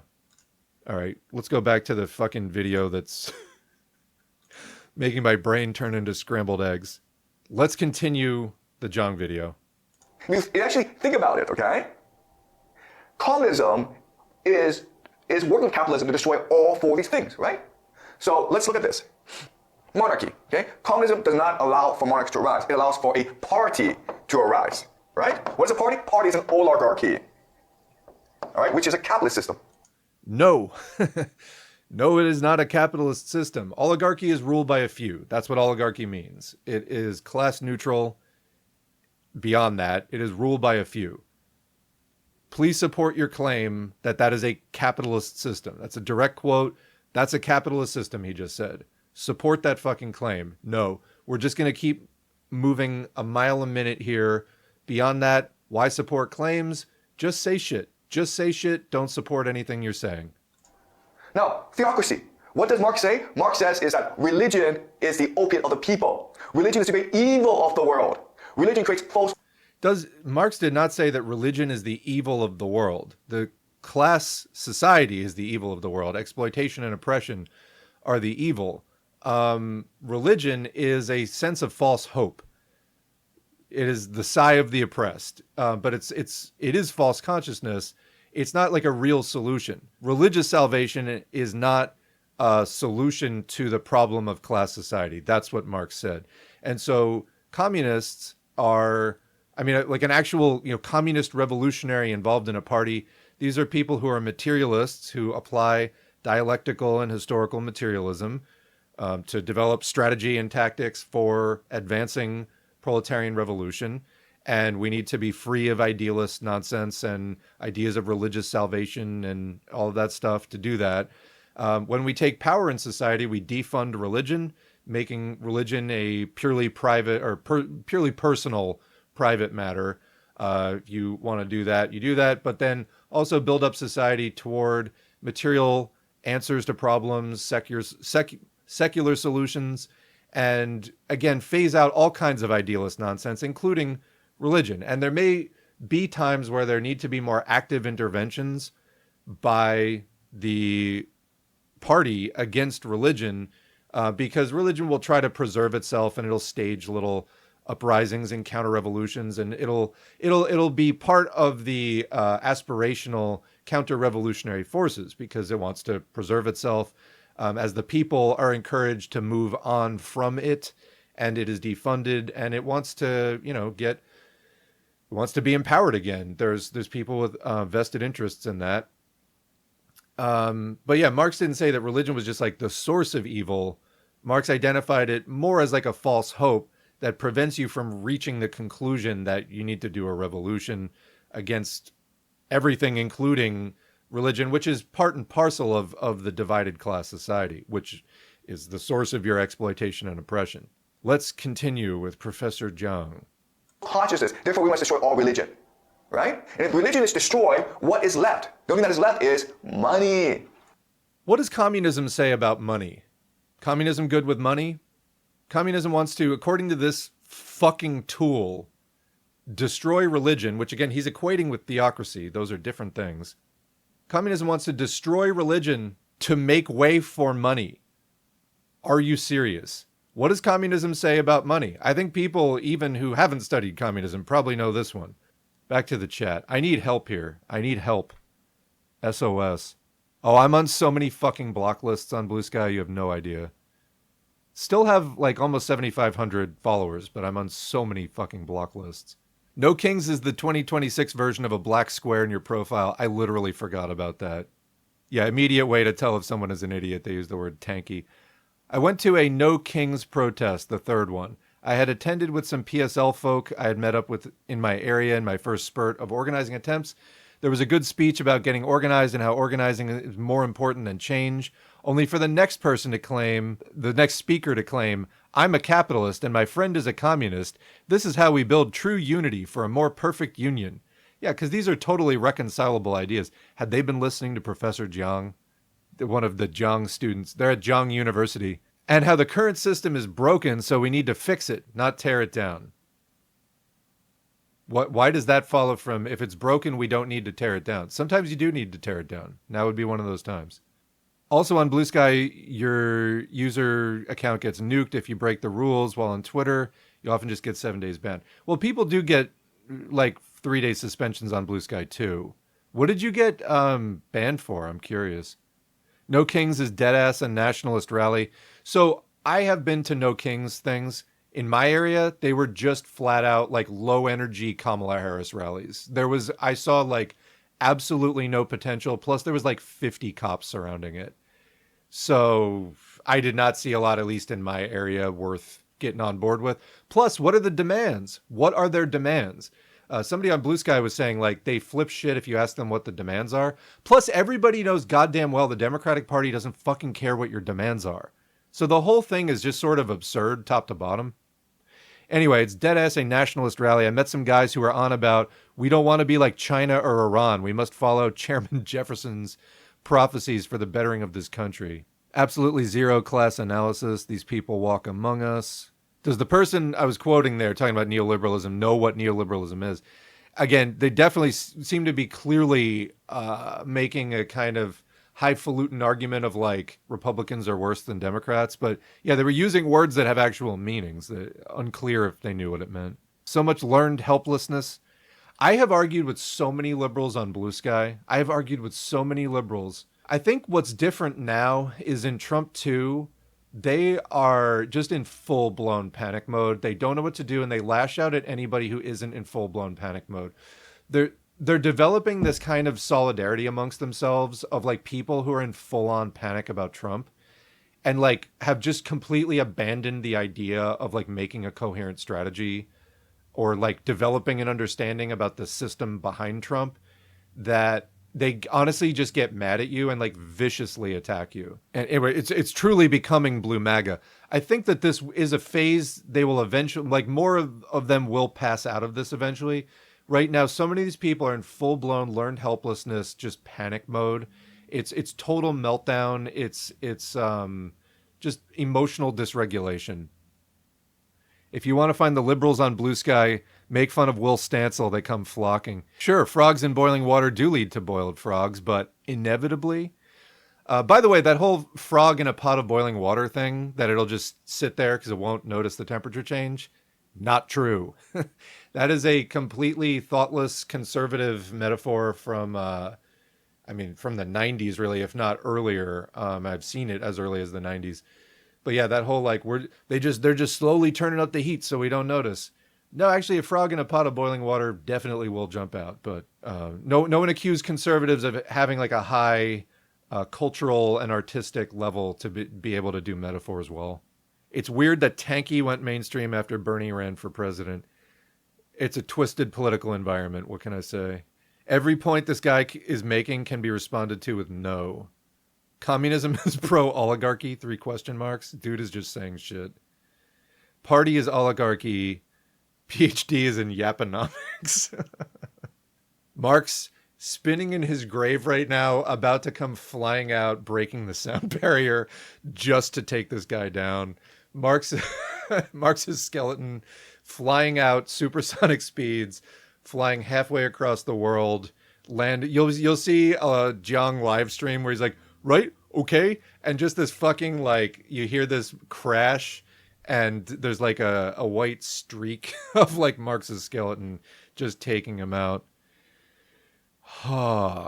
Difficult to watch at best. If you count the entirety of a country's proletariat as a few people, then dictatorship of the proletariat would be oligarchy. Making up fake Marx quotes is still the meta on the internet, I guess. He just adds another word on the board to keep us on our toes. He's going to ask, and who is the bus driver at the end of this? Monarchs of the world unite. They have nothing to lose but their oligarchs. This is fun, huh? This is fun. Everyone knows communists love money. This guy makes tick history look coherent. Communism is when the more money there is, the more communister it is. Hence the U.S. is communist, and we need to get rid of the Federal Reserve. Give this man a presidential nomination right now. We have no idea what he's saying. He's just saying shit, trying to sound smart. We have literally barely gotten into this video. Barely. I'm going to be going all night at this rate. Is religion opposed to money? False premise after false premise. Hard to keep track. I logged back into Blue Sky just to start shitting on liberals. Yes. I mean, go in there, polish up your brass knuckles, get it on. It's one of the only things you can do. I mean, you can get some news off of there too, but you got to be prepared for that. Jiang has successfully rotted my prefrontal cortex. I'm a Jiangist now. Communism being a society where humans become masters of themselves and knowledgeable of the laws of necessity that bound them implies the death of religion in communism. Yeah, religion is all about exploiting that uncertainty about how things work. Absolutely. I love that Jiang is presenting this like a Khan Academy tutor, trying not to look like the deranged conspiracy Charlie Day meme that he is. I made a Blue Sky account a couple of days ago to see what's going on there. It is so horrible. Libs are insufferable. I can at least laugh at right-wingers. Join the... So I would say follow Thembo. Look up Thembo. Look up Ernest Penfold. Those two in particular go after liberals like every day, and they get some good dog piles going. The problem is the nuclear block. You can't sustain it for that long. I take screenshots, but still. All right, I'm going to have to catch up here and... All right, here we go. Okay? Now, nationalism. Communism is international, right? Workers of the world unite. So nationalism is also bad. We want to unite as a world. All workers unite. The class consciousness is more important than national identity. Which is, what's he saying? That's just like in capitalism? Capitalism tells you the opposite because the imperialist powers need workers to fight each other.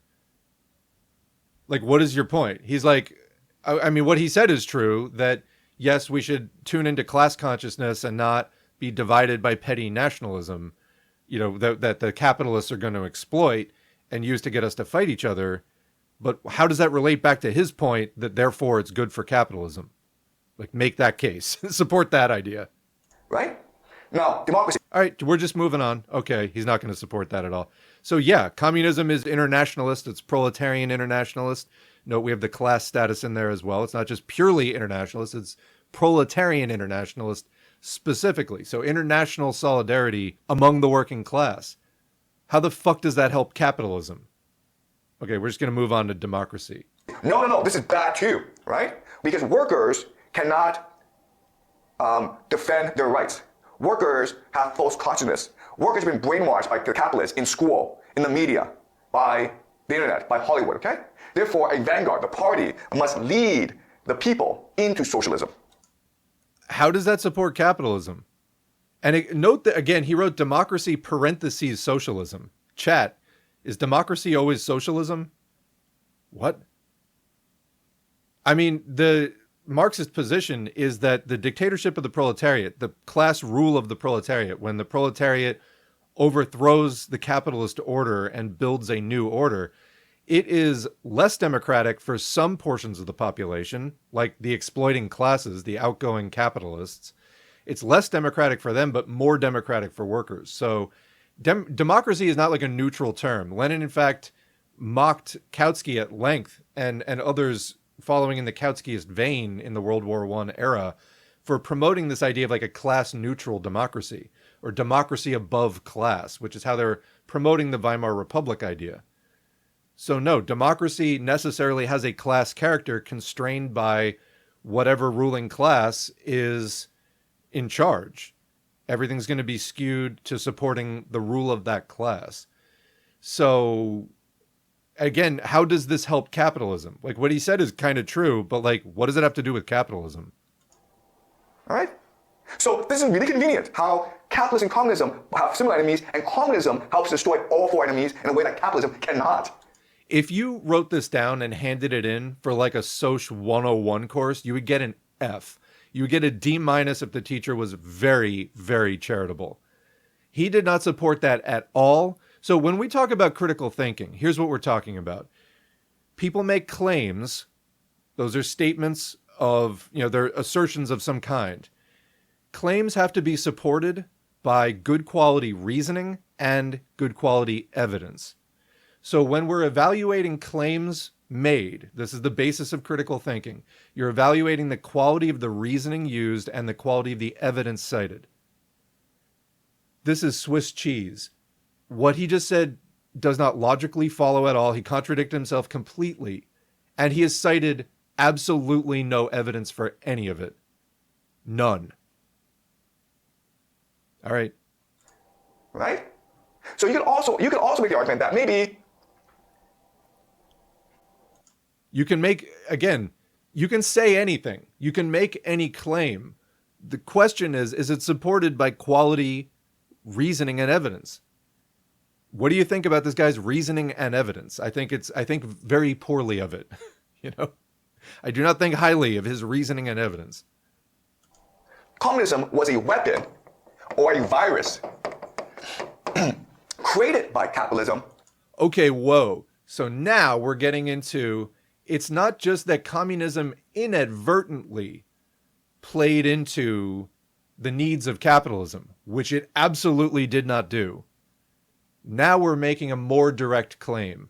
Capitalism created communism to accomplish these goals. Capitalism didn't just wait around for something like, it created it like a weapon or virus, and that's a quote. You got some support for that, man? In order to conquer the world, in order to destroy the world so that capitalism can spread throughout the world. And China is an example of this, right? Think about the Cultural Revolution that destroyed religion, that destroyed tradition, that destroyed cultural identity. And what happened after the Cultural Revolution? China became capitalist, and it became hyper-capitalistic. China had the fastest economic growth rate in the world. All right, I had to pause it there. This comment, what would this guy's study guide look like? Yeah, probably Mein Kampf. If you say one correct thing out of 100, people will point to it as a sign of your genius, I guess. Yeah. Yes, this guy, yeah, we discussed at length. This guy's not even a professor. Dissecting this whole thing would take days. I'm up for it, man. I'm up for it. Is he going to make some false equivalence between international communism and imperialism? Nope, not even that. Just end of sentence. Like I said before, the Lawberts will be like, well, capitalism in the 20th century became very consolidated. Communism is also very consolidated. Therefore, capitalists like communism. This guy's just he's not even taking it to that level. This is becoming more and more unhinged. We're literally only a few minutes into it. This guy thinks that social democracy is somehow not capitalism. Yes, although he hasn't really explained that so far, other than I guess taxing the rich is bad or something. Democracy is not socialism, but socialism is democracy for proletarians, yeah. I would understand if Jiangism caused you to overstim and just end the stream without notice. No, I'm loving this. I live for this. This is so good. Just inject it directly into my body. This guy would get a grade Z. Yeah, I mean, I would be, if I was teaching this guy, I would submit an expulsion request, at least a suspension. He's the dean of the Destiny School of making unbased claims. Or yeah, he's the dean of the Destiny School of making unsupported claims, yeah. I mean, his claims are definitely not based either, but, I eat woke mind virus every morning. I have a big glass of woke mind virus. That's how I start my day. I accidentally learned critical thinking from US where I used to get into so many arguments, but now I just ask for evidence and no one provides any, and I save time by walking away.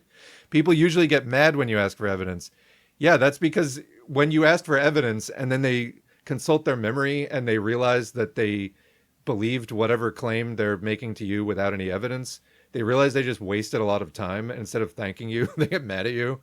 I mean, if anybody ever thanks you for that, cherish that person because they're a rare gem in this today's world. Jiang failed at journalism in school, so he became a conspiracy theorist. Yeah, absolutely. Yeah, we were talking about that before, where he failed to get any papers published. I can see why. Do you see why he failed to get papers published in academia? This is like, again, if there's something below shit tier, I don't know what to call it, but it's where his stuff is. The bit on China's regression into capitalism is actually the truest thing he said, except that he said that it was like seamless and pure, free of violence or coercion or anything like that. Well, So, I mean, his argument about the Cultural Revolution tying into the restoration of capitalism in China is not far off from what some Hojists say. I disagree, though, wholeheartedly.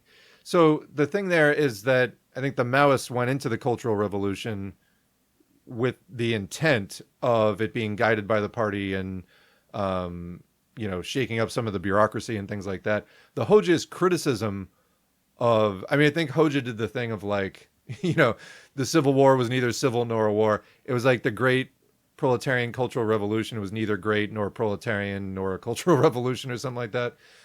And the point was that it ended up, whatever the Maoist intent going into it was, it ended up being very chaotic and somewhat destabilizing. We'll cover this more in the Maoism versus Hoja thing, but yeah. It's still a far cry in either case from what he's saying. He guessed that there'd be a war against Iran. Such a fucking genius. They've literally been saying that for 20 years.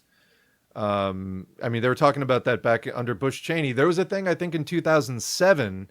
I don't know if you can even still find this on the internet, where a U.S. plane with, I think, like a nuclear missile on it got stolen.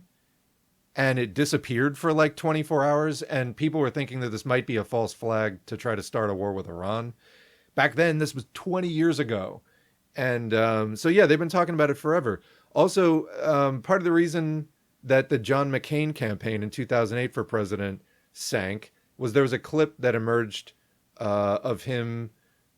He was speaking at some like VFW hall or something, and he was asked about war on Iran. And he was like, well, I like that Beach Boys song, Bomberan, Bomberan, Bomberan. And that leaked, and people were like, no more war, because they were really, the Bush Cheney years were huge on the jingoism, and people were kind of sick of it by that point, and they were just like, no. And people still believed that Obama was a progressive at that time, and I did not vote for Obama in 2008. But yeah, they've been talking about that forever. I can picture Jiang crashing out as his research director during his degree. What do you mean I have to cite sources? What do you mean I need a bibliography? It is really something. But this is where these fucking failures end up. In the anti-communist sludge. In the shit stream of anti-communism. And probably working for the fucking CIA too. Although who knows? Does this guy belong to China at this point? Is he one of their creations? Is this going to be like the Xi Jinping school of social fascism? It doesn't seem like it, I'll be honest, but who knows? Maybe they're finally succeeded in fusing Dugin and Xi thought together. Something like this guy is the result. Quote, the course of events showed that the great proletarian cultural revolution was neither a revolution nor great nor cultural, and in particular, not in the least proletarian. Yeah. It was a palace putsch on an all-China scale for the liquidation of a handful of reactionaries who had seized power. It's from Imperialism and the Revolution, Part 2, Chapter 3, Mao Zedong Thought and Anti-Marxist Theory. Really do look forward to reading that on the channel. All right, we are caught up. Spiritually Dungist Academia. We are caught up. Back to the video.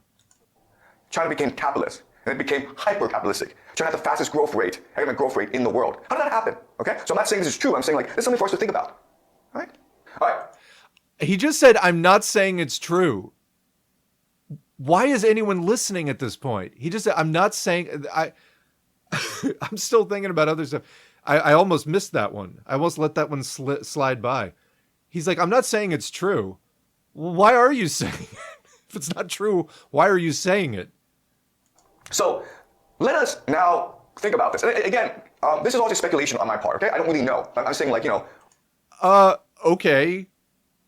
What? What? You don't know? This is all just speculation. Nothing he has said is like would fall under the category of speculation. We're talking about areas of, like, I don't know what to say. That's such a wild cop-out. History, political science, sociology. I mean, there's a number of disciplines that deal with topics like these. It's not just speculation. Although, which part is he saying is speculation? Because I guess there's a statement or two. Is he saying that the idea that capitalism created communism is speculation? He's not even specific or clear about what part of that was speculation. Is he trying to throw the entire thing into just, well, all of this is just speculation. So just, basically, I'm just dancing around here for your amusement. Don't take any of this seriously. What? Why is this happening? Why is this the correlation, right? All right, so an example is Karl Marx. Oh, you're going to love this part. Anybody who knows anything about Marx is going to love this. Karl Marx, of course, is the founder of communism. And the history of Karl Marx is like really, really strange. So, for example, he's a German citizen, but he spent all his time in Britain. Not true. So Marx lived in Germany, France, Belgium, eventually did end up in Britain after getting kicked out of those countries. Why? For revolutionary activity. He then became a political exile in Britain, which was a special status, and he was surveilled there. He, was tracked by the police, by Scotland Yard, and he was monitored heavily. They did, because of the political exile status that they had, allow him to be there, whereas a lot of the other countries had kicked him out for being a Marxist, being a communist. But what this guy's about to get into will blow your mind for how fucking wrong it is. He was exiled from Germany because he advocated for a world revolution. So he went to Britain. But Britain is also a capitalistic country. So why is it that he's allowed to do whatever he wants in Britain? So one, he wasn't allowed to do whatever he wanted. Two, why was he allowed there? They had slightly different laws than Germany. Okay, not a big fucking mystery. We're not talking about the creation of the pyramids here. They had slightly different laws. That's the answer to your question. Move on. He wrote most of his works in a British library, in the British Museum. So why did the British authorities allow him to do that? Because that's what their legal system was. I mean, maybe you disagree with that, but that's what it was. And again, he was surveilled. They knew who he was. They disagreed with his politics. The laws at that time did not allow them to take stronger action against him. Hey, that's a question for us, right? Yeah, but that's a question you can answer. You don't just have to leave it as like mystery of the universe. Britain is the most capitalist country in the world at this time, 19th century. And Britain basically allowed Marx to live there. Yeah, maybe in part because they were afraid of, poking the bear, so to speak. Maybe they were afraid of backlash if they did kick him out. I don't know. But there's definitely answers to that question. And do whatever he wants. Okay, that's true. And again, not whatever he wants. He was under surveillance. But let's just keep saying do whatever he wants like that's true when it isn't. Strange. Number two is Karl Marx. Where did he get his money from, okay? Where did he get his money from? Anybody? This is you can look this up in 2 seconds online. He had income from being a journalist and from selling literature. However, he was very poor.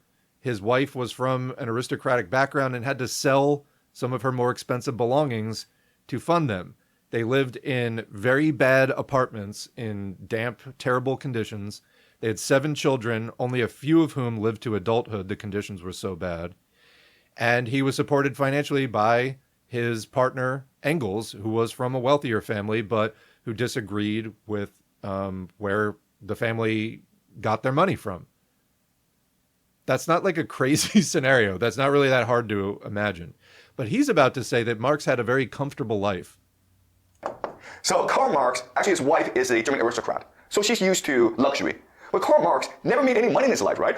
If he writes these works, the Communist Manifesto, that's capital, no one's going to read them. They don't. Okay, so the Communist Manifesto sold about 200,000 copies during Marx's lifetime, and also, was distributed in the underground as well. And something about socialist movements you may not know, there's a thing called mutual aid. Socialists do tend to support each other because they view the work as important. Thanks again to the patrons and BuyMeACoffee supporters. This is definitely a thing. This is not a huge head scratcher, actually. But Let's continue. Tell, right? So he's not a wealthy person. But we know for a fact that he actually lived a very good life. What are you talking about? He did not live a comfortable life in any way. Okay? He wasn't an aristocrat. He wasn't wealthy, but he was middle class. No, he wasn't. That's just flatly wrong. That is just misinformation. His kids went to private school. No, they didn't. That is another lie. They had a nice house in Britain. Nope, wrong. So the question is, where did he get his money from? Well, we went through this already, but journalism, literature sales, and Engels. That's where he got his money from. Well, what they say is he got his money from his partner, Frederick Engels. And where did Frederick Engels get his money from? Well, his father was a capitalist, an industrialist. So here's a question for you. Why would his father, who is a very wealthy person, give Engels a lot of money to give to Marx? Because he was his son, and family duty. Like, you can read, actually, these aren't questions without answers. You can read about Engels' relationship with his father. Engels disliked that his father was a conservative authoritarian, and Engels was more socially conscious and questioned capitalism. But he was entitled to part of that family money, and his father did not cut him off over their political differences, which is, the father was not a radical and disapproved of Engels' revolutionary politics initially. From what I've read, Engels' father came to at least respect that Engels was respected within his field eventually, and may have softened somewhat. But he was a pretty hardline guy, but he didn't cut him off. You know, Engels was his son, and he viewed him as entitled to that family money, which then Engels did give some of that to Marx to support him because he believed in the work. Does anything I just said sound like a fairy tale? That sounds very plausible to me. So this guy's acting like none of this exists, or like there has to be some conspiracy behind Marx because actually he was living this lavish lifestyle. That's fake. It's a lie. It's invented. He just totally made that up. And Marx is calling for a world revolution to destroy the capitalists. Why would they do that? Okay, that's kind of strange. No, not really, because Engels' father was not I guess the argument here is that Engels' father, not even the capitalist class of Germany as a whole, but Engels' father, this then proves that capitalism created communism because Engels' father didn't cut off Engels. Okay? Just it's so weak, it's so thin. It's amazing that this guy is not just laughed off of the global stage immediately, but that's again what having, I'll do some speculation here. My speculation is that he has intelligence community, quote unquote, backing here, because how the fuck else do you get up and say this shit that an elementary school history teacher could tell you is false? Honestly. He's just out here just spinning fascist conspiracy theories about communism. Anyway, it's factually wrong, and even logically it doesn't stand up that Engels' father was trying to engineer communism. No, he just didn't cut off his son. I guess that to you would be the sensible thing to do. I guess Engels' father was even less of a monster than you were, but whatever. And the third thing is that at this time, socialism was the most dominant ideology for many. No, it absolutely wasn't. I mean, there were, among working people, yes, there was a socialist movement. Marx and Engels came through and they critically evaluated the existing socialist literature, a lot of which was utopian and aimed at convincing the ruling class, the capitalists, using moralist arguments about being more humane and things like that. Marx and Engels came through with what they called dialectical materialism, and they applied this to history, and they looked at class struggle and where all of this was likely to end up: collapse of capitalism and socialist revolution. So this is he's trying to say the nefarious conspiracy is to undermine utopian socialism, which wasn't really going anywhere in the first place, but he leaves that part out. Reasons. Okay, and the idea of socialism is that it will evolve naturally. That isn't an accurate... that isn't what the utopians were even saying at the time. Again, it was more of that it would just come about on its own naturally. They were engaged in persuasion. They were engaged in active efforts to create change. They didn't teach that it was just going to happen on its own. That's incorrect. that there would have to be some kind of active force to change it. Marx and Engels just, critique these people, and it was the earlier ones like Robert Owen, Saint-Simon, Fourier, people like that you can find being written about in Marx and Engels. They also critiqued anarchists like Stirner and others. Anyway, let's go on. It's fucking nonsense. Okay? But Marx says, no, no, no. We cannot allow it to evolve naturally. It will not evolve naturally. We need a revolution. Okay? We need a world revolution. I mean, yeah, that's accurate. Marx did say that, and for reasons that are very clearly explained in Marx's writings. Right? So that's the question for us. Why would he say this? Okay? So let's look at... Because it made sense. But like, according to this guy, he had to have been saying it for some nefarious conspiratorial reason. Like, it didn't just make sense. Marx didn't just make a logical, evidence-based case for it. It was just some distortion. Like, the idea of good evidence and good arguments don't exist in this guy's world. It's just like people saying things, and whoever says them the loudest, I guess, win. That's what shapes history. It's such a bizarre way of thinking. What socialism is, now let's look at what communism is, okay? Let's look at socialism. All right, I guess socialism is pretty simple. All right, so before you had a feudal society, and then it became industrial. Because it becomes industrial, you have lots and lots of workers. Again, we were talking about this before. Lots and lots of workers. That didn't just happen, man. The capitalists undertook, read even the first volume of Capital, it's right in there. The capitalists got lots and lots of workers. Like, where did they come from? Did they just get beamed up from another planet? No. They were peasants who got dispossessed from their land forcibly. That's the only reason they went to go work in those factories, was because they got kicked off the land and were unable to provide for themselves. So they had to go work selling their labor power to a capitalist. So that didn't just happen. Like, society, quote, became industrial, so there were, quote, lots of workers. Talk about hand-waving away stuff. And this is the same guy who a minute ago was like, well, that's pretty weird, huh? Like, do you understand cause and effect? Do you understand how things happen in history? Clearly not. Okay? And you have capitalists. The problem, though, is that capitalism exploits labor. It makes people very unhappy. No, okay, exploitation is not when you're very unhappy. Exploitation is when you take the goods and services that other people make and you don't give them any kind of direct, credit for that. Like, you're stealing stuff that they make. You are, in other words, making people work for free and keeping the things that they make. Okay? Exploitation. It's making people make surplus value for you. And yeah, secondarily, that can make people unhappy when they become aware of that. But like, exploitation is not when you are unhappy. Okay, so the workers want change.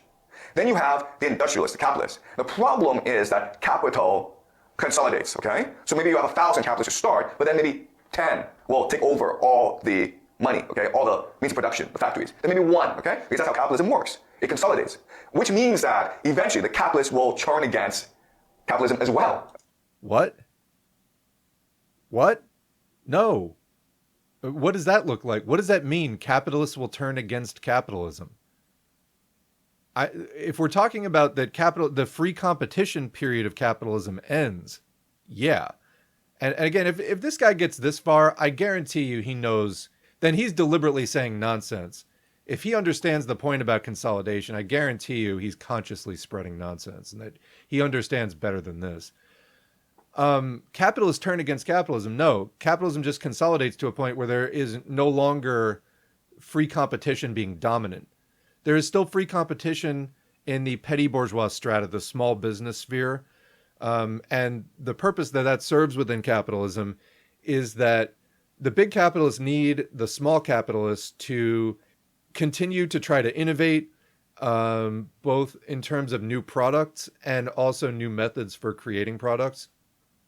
And the rewards of being a successful small business person exist to incentivize that continued innovation. However, any successful innovation will be co-opted by the big capitalists. You get bought out, and they don't tolerate that kind of competition anymore. So the competition at this point in imperialism and advanced monopoly capitalism is only really tolerated within the sort of open laboratory, so to speak, of the petty bourgeois strata. but any serious profit-making capacity gets bought out or otherwise seized by the big capitalists. And he's like laughing while he says this, like, wow, what a truth nuke, right? You know, doesn't this just blow your mind? What's blowing my mind is how smug he is about how fucking, while saying all this incredibly wrong shit. Okay? And because of democracy, because people can vote, they can then together affect political change. And this will lead to socialism. So again, when he talks about socialism, he's talking about like taxing the rich, leaving capitalists in power and just taxing the rich, doing some minor wealth redistribution. Why aren't we getting that so much today? We don't see so much of that, and we've actually been seeing less and less of it over the last 50 years, what we call the neoliberal period, as they go back to, you know, original capitalism basically, but in new form, more at the end of capitalism's life. Well, when we got it in the first place, the rate of profit, there's a tendency, as Marx showed, for the rate of profit to decline over time in capitalism. So the longer capitalism goes on, this creates more crises as the rate of profit continues to decline, as the real source of profit is labor. But over time, the production process goes less from labor and more into machinery. There's less profit. I'm summarizing here, but that's the sort of quick overview of it. Variable capital and constant capital, if you want to look that up. Back in the 19-teens, 20s, 30s, there was a better rate of profit. It was easier for capitalists to make concessions. There was also what? Oh, a militant labor movement and a revolutionary communist movement. That is what made the capitalists grant more concessions. They had more of the capacity to do so, and they had much more political pressure on them from the labor movement and communist movement. So this guy's trying to make it out like, oh, people just voted.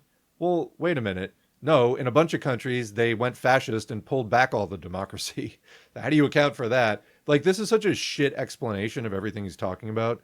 But let's go on. Let's let him lay it all out. At some point, there will be a break point to go back to the chat.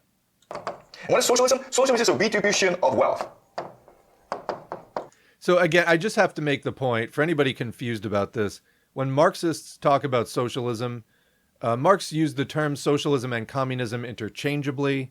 In Marxism-Leninism in the 20th century, it became a common notation or common convention to refer to the lower incomplete stage as socialism and the higher fully developed stage, which we've never reached yet, as communism. To Marx, they were interchangeable. Marx did talk about a lower stage and a higher stage, and then we kind of, you know, in Marxism-Leninism adopted those terms: socialism for the lower stage, communism for the higher, fully developed stage. But this guy's talking about socialism meaning social democracy, meaning you have capitalism, but with some redistribution of wealth. But that is definitely not what a Marxist means. Okay, a redistribution of wealth. Now, let's, for the sake of simplicity, say there are three classes, okay? You have the rich, you have the middle class, and you have the poor. No. So again, Marxists talk about class in terms of relationship to the means of production. You either own it, you're able to command a historic amount of capital that has real significance on the world stage. You're a big capitalist. You're very rich from that, living off of the exploited labor of lots and lots of people. You're a small capitalist. And again, this is not a historically great or significant class. Can't make history really on its own. The petty bourgeoisie and then the workers. But it isn't just rich, middle wealth, and poor. Yes, workers are poor. Yes, big capitalists are rich. But let's be a little more precise here. Okay? Right? So all redistribution is doing is taking the money from the rich and giving it to the poor. You understand? The hell are you talking about? I mean, that's one way you could redistribute it. The rich definitely have more stuff than the poor have. That's one way you could do it. Where's he going? Yeah. But because of this, what happens is the middle class improves in status and power. Okay? So if you look at the system, you would think, okay, look, the poor want the system because they have more money, they have more equality, but also the people who really want the system are the middle class because it means that over time, they have more power and status.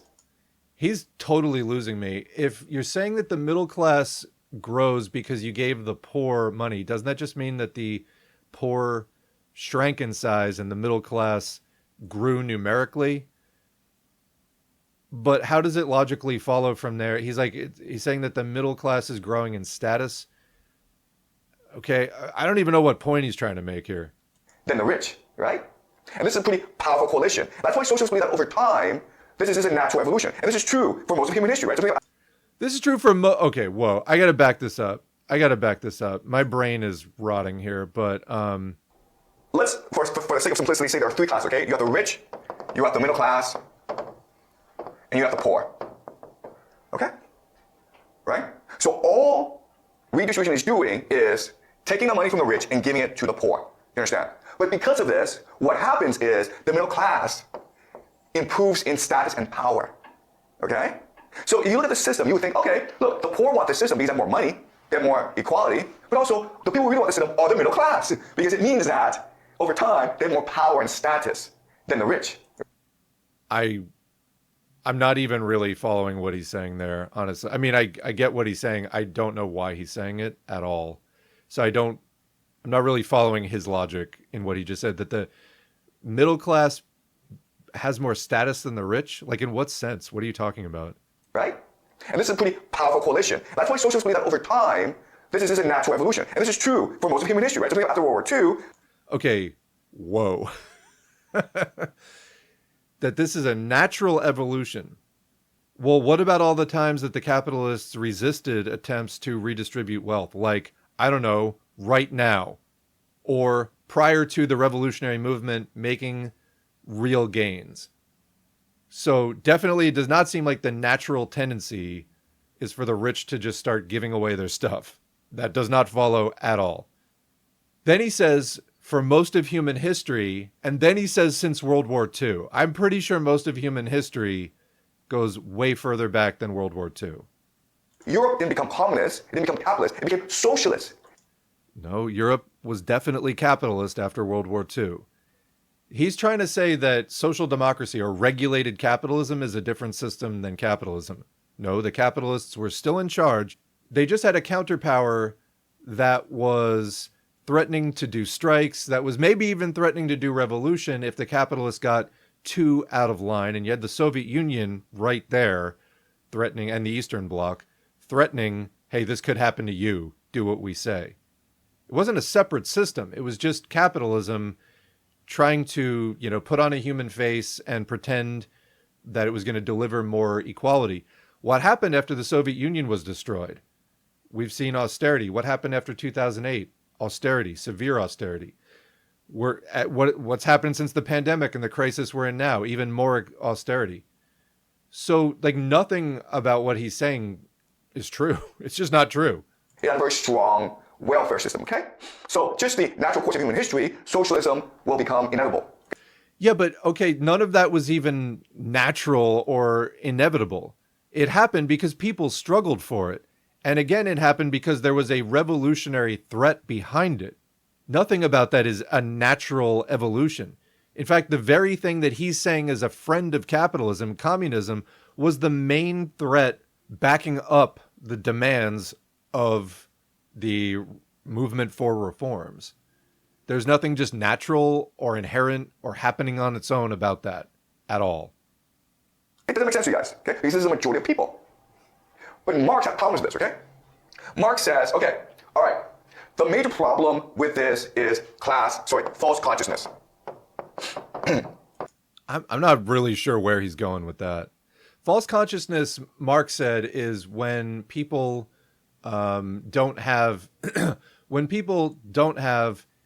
a consciousness that actually matches their class standing in reality. So you are a worker, but you're thinking more like a small capitalist. That's false consciousness, okay? Or the ideas in your head don't match your material reality would be a simple way to say that. I'm not sure what he's talking about is the major problem here. Okay? You think that this is a natural process, but capitalists, the ruling elite, have a lot of tricks up their sleeves, okay? Okay, that's factually true. Okay. For example, they can brainwash the workers, right? So I mean, brainwashing is a strong term. They use their influence. They use their media. Brainwashing, I mean, what is this? Clockwork Orange, somebody's strapped down to a chair and like forced to watch movies with their eyelids taped open. They're not doing that to people for the most part, but I mean, they are certainly using mass media, which again got developed as the 20th century went on.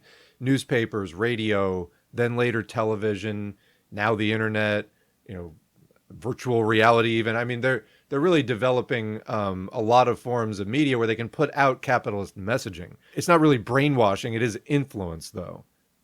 For this to work out, you need to create true consciousness. So you need to destroy religion. You need to revamp the education system. You need to control the media, okay? Otherwise, the capitalists will use the schools, the media, religion to brainwash the workers. And also, so Marx didn't say you need to control the media straight out. I mean, the workers' revolutionary media was always an underground thing. This is like so tiresome listening to this, but yes, eventually you would set up a dictatorship of the proletariat that's worker run and put out messages countering bourgeois influence and imperialist messaging on the world stage that would carry messages that better reflect workers' interests. What's weird about that? What's nefarious about that? So these workers need to unite together across the world to have true power, okay? Why? Because the real struggle is one of class, okay? Consciousness. Well, consciousness is a step. I mean, the class struggle is not just a struggle for consciousness, but I mean, that is part of it. And for socialism to arise, we need to destroy class, okay? So the idea of the middle class obtaining power, that's bad. What we should have is just everyone the same, okay? It's not really the idea that the middle class is bad. It's the idea that class itself leads... Well, capitalism is the last stage of class society, because what capitalists create is a society where there's a few capitalists, the very rich that own industry, and it's very consolidated by the end. And then everybody else just works for them. And then there's like a thin layer of small business people who, again, serve that function of innovation. That the capitalists just kind of, just see what develops and then they pick off the more successful ones. But that capitalism itself actually creates these conditions. And so the longer the capitalism runs, that's how you get this. He's saying that the, quote, natural thing is that capitalism will be self-regulating and redistributive enough that workers won't want to do revolution. But it really doesn't do that. I mean, yes, they have thrown workers crumbs as concessions, but even that has been the result of struggle. And they're doing that less and less as time goes on. That's the whole austerity narrative that has dominated most of the 21st century. This guy acts like fascism never existed. The dominant feature of fascism, as Parenti discusses in Black Shirts and Reds, is austerity. Yes, they do war. Yes, the Nazis did the Holocaust and the other fascists helped them. The main day-to-day feature is austerity. And, there's the police state. But that ties back into private property in the first place and enforcing that austerity, making sure that the people who are struggling and homeless and starving don't do anything. They don't start looting. They don't start rioting. And they especially don't do an organized uprising. This guy acts like none of that exists. And the main thing Marx hated was like the middle class. Like, read Capital. It's not about the middle class in any way, shape, or form. This guy's just inventing things. Quality. Right? And that's the idea of Marxism, to destroy all property, okay? That's the main difference between socialism and communism. Socialism is the redistribution of property. Communism is the destruction of property. So what he's talking about, that's another lie. Social democracy does not redistribute property in the sense that we're talking about a bourgeois property, meaning productive infrastructure, productive workplaces. Social democracy does not redistribute capital. Okay, it redistributes some money and there's maybe subsidized programs and things like that. But Marxism, yes, ends private, specifically bourgeois property, meaning workplaces, and infrastructure that is maintained by socialized production processes. Many different workers collaborate to, provide electricity or clean water or roads or clothing or whatever it is. That production process is socialized, but the ownership is not socialized. That's what Marxism is about. This guy's just talking about, like European social democracy or something, just having a welfare state. He said that earlier. And he's making a very poor case for all of that. I'm like kind of waiting for him to say something that matters at this point. But if you do it this way, what happens is that the middle class now lose status, right? And the middle class, so-called, not defined at all really by him, is a blip in historical development. I mean, the main classes are the capitalists and the proletarians. So he's acting like he's stumbled onto some big secret that he's, again, truth nuke. But like, what is he saying here? It doesn't make sense, and we're just going in circles anyway. So it's both the rich and middle class that suffer under communism, and therefore they will probably unite together against the poor. You understand? So it sounds similar, socialism and communism, but it's night and day. Socialism seems like the natural evolution of things. Okay? Does it? It doesn't. It doesn't to me at all. I don't. That doesn't make any sense. I don't see logically why that would be the next step whatsoever. He hasn't made that case at all. It's full of holes. Okay? And so it sounds right. So why is Marx squaring around this? Okay? He also says that, okay, you also need a party. You also need a vanguard, an elite, to destroy the false consciousness, unite the workers, and create a common society. And when they do that, when system is completely communist, then the party will give up power and you will have a socialist paradise.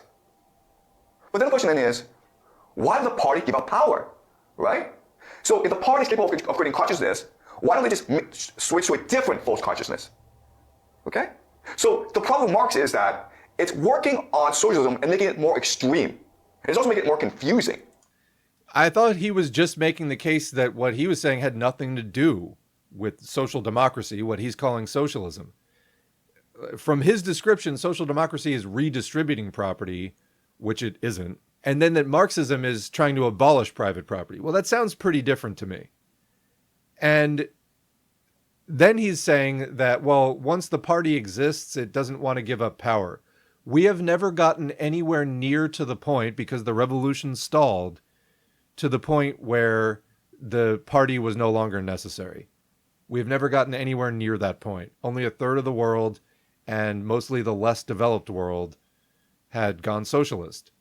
So this just betrays a complete lack of understanding. This is just fascist anti-communist propaganda. That's what this is. And why would he do that? Okay, it's very confusing now. It's not confusing at all. He's trying to tell you that it's confusing. It isn't confusing at all. All right? And my argument to you is that when this happens, when an idea becomes more extreme, the intention is to discredit it, to make it illegitimate, to destroy the idea. What are you talking about? Like, he's saying that like it's some universal law. What are you talking about? He's saying that Marxism makes social democracy more extreme to discredit it. I can't think of a single example of Marx doing that, and I've read a fair amount of Marx at this point. He just made that up. All right? So if you think about it, according to game theory, the people responsible... According to game theory. What is game theory, anyway? ...for communism is not Marx. The people responsible for communism are the capitalists. What? How did you arrive? That was such a leap in logic. How did you arrive at that? The ruling elite. Because they want to destroy the idea of socialism. Right? They don't want this unity between the middle class and the workers. They want the middle class to remain with the nobility and the oligarchy. Okay? Does that make sense? All right. So let me show how this works. All right. So in the feudal economy, you have the monarch and the nobility. Okay? And the monarch and nobility have power through three mechanisms. First of all, they control the land. They control the military, and they control the religion. Okay? So this is the status quo. And then the peasants are the people who work the land. And this was true for most of Catholic Europe. But then with the rise of industrialism, you have new people come into power, okay? So for example, you have the bourgeoisie. Well, the bourgeoisie... Can I just say, why did he refer to it as Catholic Europe? That is like the weirdest take on like creating historic or, stratifying historical periods. Also, the capitalists engaged in this struggle largely without the help of communists. What is he even talking about there?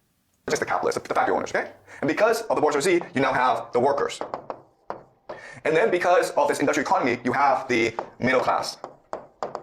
Okay? The middle class are just like lawyers, teachers, accountants, journalists. Teachers. What were teachers like in, I don't know, the 1850s? Does this guy have any idea what he's talking about? None whatsoever. I mean, this isn't like modern America where there's like Better Call Saul advertising on billboards. Lawyers were not really a thing that like common people dealt with that much. My mind is blown at the absolute poor quality of this entire presentation. You would have to be so green to believe any of this. You'd have to be like 12 years old to believe any of this. You'd have to be never exposed. You'd have to have no education to believe any of this. Any of this. This is just, I was having more fun with this initially. Now I'm just trying to manage. It's like diarrhea fire hose. This guy just blasting fascist lies. I'm turning into just the red face anger emoji at this point. Like, this is not fun. This guy's just full of shit. Let's check in with the chat. I haven't checked in with the chat in like forever. I gotta scroll back up. Yeah, I as I was saying before, like I needed you guys to help me with this. The capitalists realize in their hearts they don't want to be the bad guy anymore and hand the key to the city to the workers. I mean, that's more of like what the utopian socialists were hoping for, but it's definitely not what happened. You don't get it. Capitalism is competition and nothing else. Don't go deeper into it. Yeah, no, capitalism is privately owned industry. I mean, they nationalized some of it among the capitalist class, but for the most part, privately owned industry operated for profit according to the whims of the capitalists. I mean, there's a good definition of it in Fascism and Social Revolution. But yeah, I mean, we can talk about what capitalism is. This guy has not done any definitions or anything like that. What is bro talking about? This actually makes no sense. Middle class becomes more powerful than the rich, 2 question marks. That's where I'm at. Like, my brain is buffering just listening to this guy. Like, what is he talking about? This is just a load of gobbledygook. This is the guy who's being promoted by the algorithm. Like, this is the guy getting blasted all over YouTube. Glad this guy is getting dunked on by more people lately. Macaroni and cheese is speaking gibberish. He's trying to say that unequal power will always exist. Socialism just changes who gets to be rich. Who is this guy anyway? Just some social democrat not existing in the same plane of reality as everyone else? The great democratic Marshall Plan of infinite solidarity. Social democrats will unironically spend their whole lives fighting for a little welfare and subsidies and have it stripped away the second push comes to shove, then not question their methodology or goals at all. Again, I have it on the channel. I recommend it every time that we talk about social democracy. Reform or Revolution by Rosa Luxemburg. It's less than 3 hours long. It is a must listen. When I get the S4A recommended reading list going, it'll definitely be part of it. Anyone in DSA needs to know Reform or Revolution inside out. On the subject of brainwashing, I wish someone would wash my brain after this. Absolutely. Wasn't the middle class another term? Oh, yeah. Bandwidth problem is kids getting on Fortnite right about now. Wasn't the middle class another term for the bourgeoisie at the time? I remember hearing something like that. You are correct that originally the upper class was the aristocracy, the middle class was the bourgeoisie. I can't believe he's going off of that, though. I can't believe he's going off of that. If he was trying to say that, a lot of the rest of what he was saying would make even less sense. So that would have really been important for him to have clarified that, and he did not clarify that. I gotta say, the last 5 minutes of this really wore me down. I mean, the last video 5 minutes, not like real-time 5 minutes. Listening to this guy ramble, I'm like, I feel, it's one of those, you know, like the old Dare commercial or whatever, like, this is your brain on drugs, and he cracks the egg in the pan, and he's like, any questions? That is what is happening to me watching this video. Is this guy pretending to be a communist? No, I think he's a social democrat. He's trying to draw a dinosaur. People are commenting about how illegible the handwriting is. This is exactly what RT influenced people sound like, though. Has it gotten that bad? I haven't listened to any RT things in years, so is this what it's become like now? The state of Russian social democracy? I don't know. You know, maybe communism will break through that as it's devolving into some weird, you know, fascist social democratic hybrid. Well, yeah, the thing about game theory, when he threw that in there, he's like, well, and according to game theory, right? And I'm like, No, nothing you just said reminds me of, like, I don't see the relationship to game theory in any way, and he didn't explain that. Game theory is his intellectual magnum opus. Yeah, he didn't explain that at all. His becoming popular reflects poorly on our society. Well, he's being pushed like crazy. I think this is another, like, capitalist Hail Mary trying to push this guy on people just to confuse them. Bro's feigning coherence. Drawing a snowman. All those circles. He needs to have a circle for the Illuminati. Absolutely. Yeah, where's the Jesuits in here? Come on. Talk about the Cathars. Talk about the Rosicrucians. He's gesturing towards something as if there are people in the room with him. He's just playing all sides in case of any revolution possible. He'll worm his way to safety, saying, "See, I predicted you guys would win." He should just get a job, like, doing something useful. This is not useful to anyone. Like, I feel like no matter who took power, this would be like, we could do better than this guy. This guy is at a point where even a capitalist would refute his claims, yeah. I think game theory is real. It explains best theoretical play in simple games involving rounds where you either cooperate or betray other players. It explains accurately tit-for-tat behaviors in social animals like vampire bats. Also, it talks a lot about the middle class, apparently. So he is talking into an empty room. He's LARPing as a teacher here. I need your emotional support right now. We are, by the way, 13 minutes into that, and it's at 1.5 speed.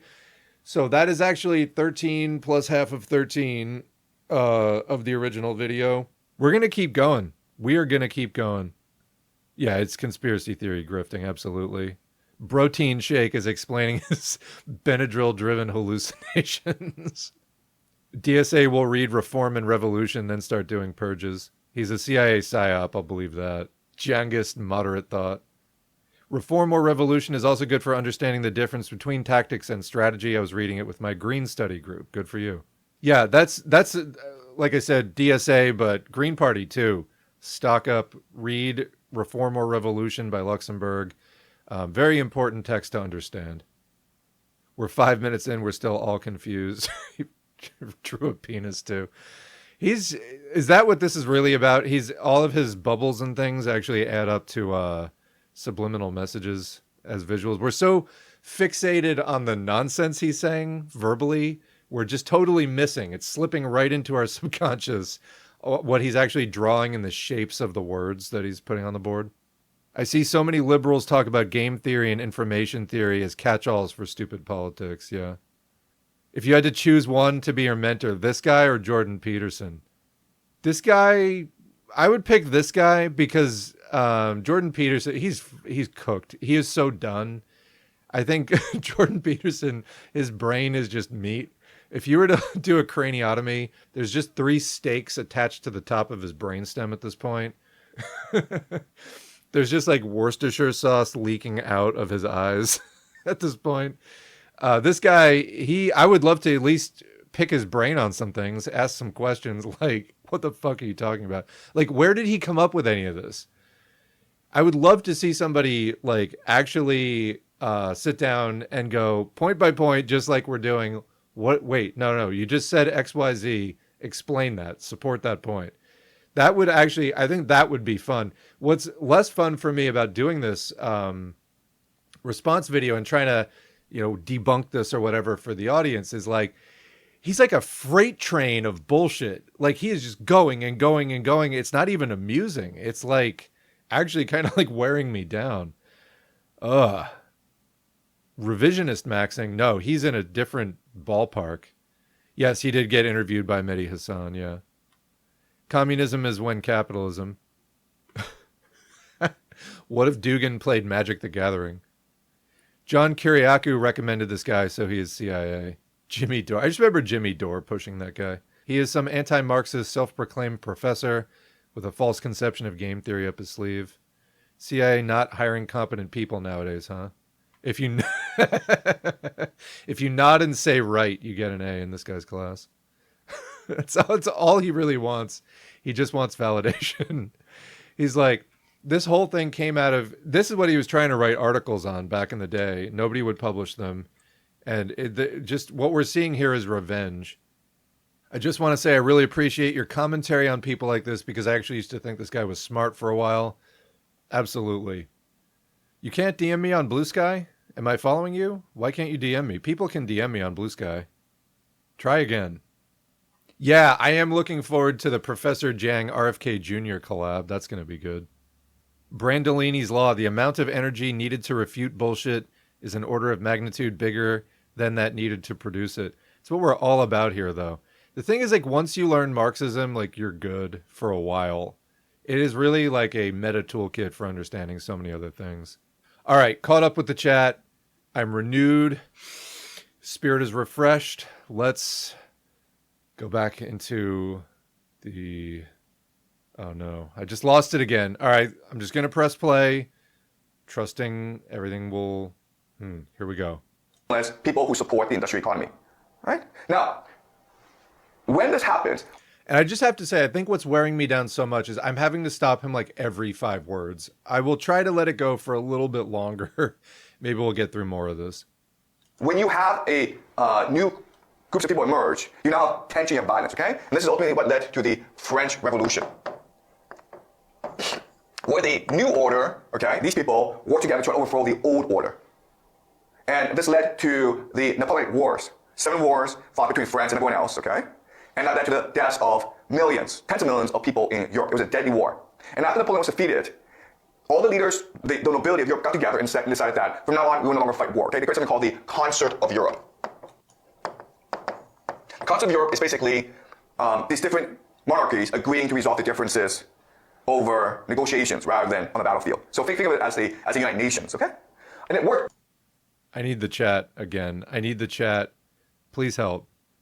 Yeah, back into the toilet. Jiang went in a big Manosphere stream and blamed OnlyFans workers for the decline of, quote, masculinity. So he is really just working down a checklist of, like, every single fascist talking point. All right, I should let him cook. I'm being told by the chat to let him cook. Really, really well. The problem is that it worked too well. Because you're not resolving this problem, okay? You're not resolving this conflict between the new order and the old order. Right? These people want to maintain the status quo. But these people, the industrial economy, wants a new order that allows for democracy. Okay? Liberalism. Okay? Socialism. Okay? So a more redistribution of wealth, greater participation in the political system, and the limitations of the religion. Okay? So basically, the French Revolution. All right? So right now, this system was created to avoid the French Revolution, but because of peace, the ingredients for the French Revolution are increasing, okay? And this led to something called the 1848 revolutions. 1848 revolutions. And this happened throughout the entirety of Europe, where each place there was a uprising, a combination of these people, the bourgeoisie, middle class, and workers, who called for changes in government, okay? Some places were violent, some places were peaceful. Some places focus more on democracy, some places focus more on liberalism, some places focus more on socialism, okay? So we got democracy, liberalism, and social democracy as being different. This is not a high quality explanation. All right? So does that make sense? After 1848, what the leaders of Europe recognize is that, you know what, if we don't do anything about this situation, eventually the new order is going to consume us. The new order of the bourgeoisie, middle class, and workers, this alliance is going to destroy us. So what can we do about it? Oh, and just to point out, he is definitely referring to the bourgeoisie and middle class as different at this point. So their solution is we have to divide them, okay? We have to divide them. So before, the conflicts were about power, status, religion, okay? So the first idea is... No, I mean, anyway, I might have to bail at this point. This is like just too much bullshit. Hopefully what I've said so far, like I can't keep up with every sentence, like writing a textbook to overcome what he said. If this is the best capital supporters can do, the rate of profit is cooked. He really is just a fascist. I can't understand what he's saying. It's all gibberish to me. Why does Mr. Dr. Professor Jiang derive joy from my suffering? I'm trying, bro, but it's really in one ear and out the other with whatever he's saying at this point. It's a fascist talking point speed run, but make it Khan Academy. I like, I get it now in all caps. Two separate, is one message. I get it now is the second comment. The Robert Baron was socialism. I see. Socialism, communism, capitalism, liberalism, monarchism. If I say them all at once, I'm smart. The limitations of religion, question mark, exclamation point. This is this is the best behaved class of all time. I know, they're dead silent. This is like a caricature of like something you'd see in like a 70s or 80s movie of like a montage of like bored students, kind of like in the Ferris Bueller scenes with Ben Stein, where they're like popping gum and staring at the window and just like zombified. Except what Ben Stein was saying was way more coherent than this. But this is like, well, again, you know, and we see this with all the fascists. Jordan Peterson, people would say, is a stupid person's idea, or at least an ignorant person's idea of a smart person or an educated person. I think this guy is following that exact playbook. People, like, the only people this would work on is people who like don't even know what monarchism is, like that have absolutely no knowledge base whatsoever. As I was saying before, like a 12-year-old or something.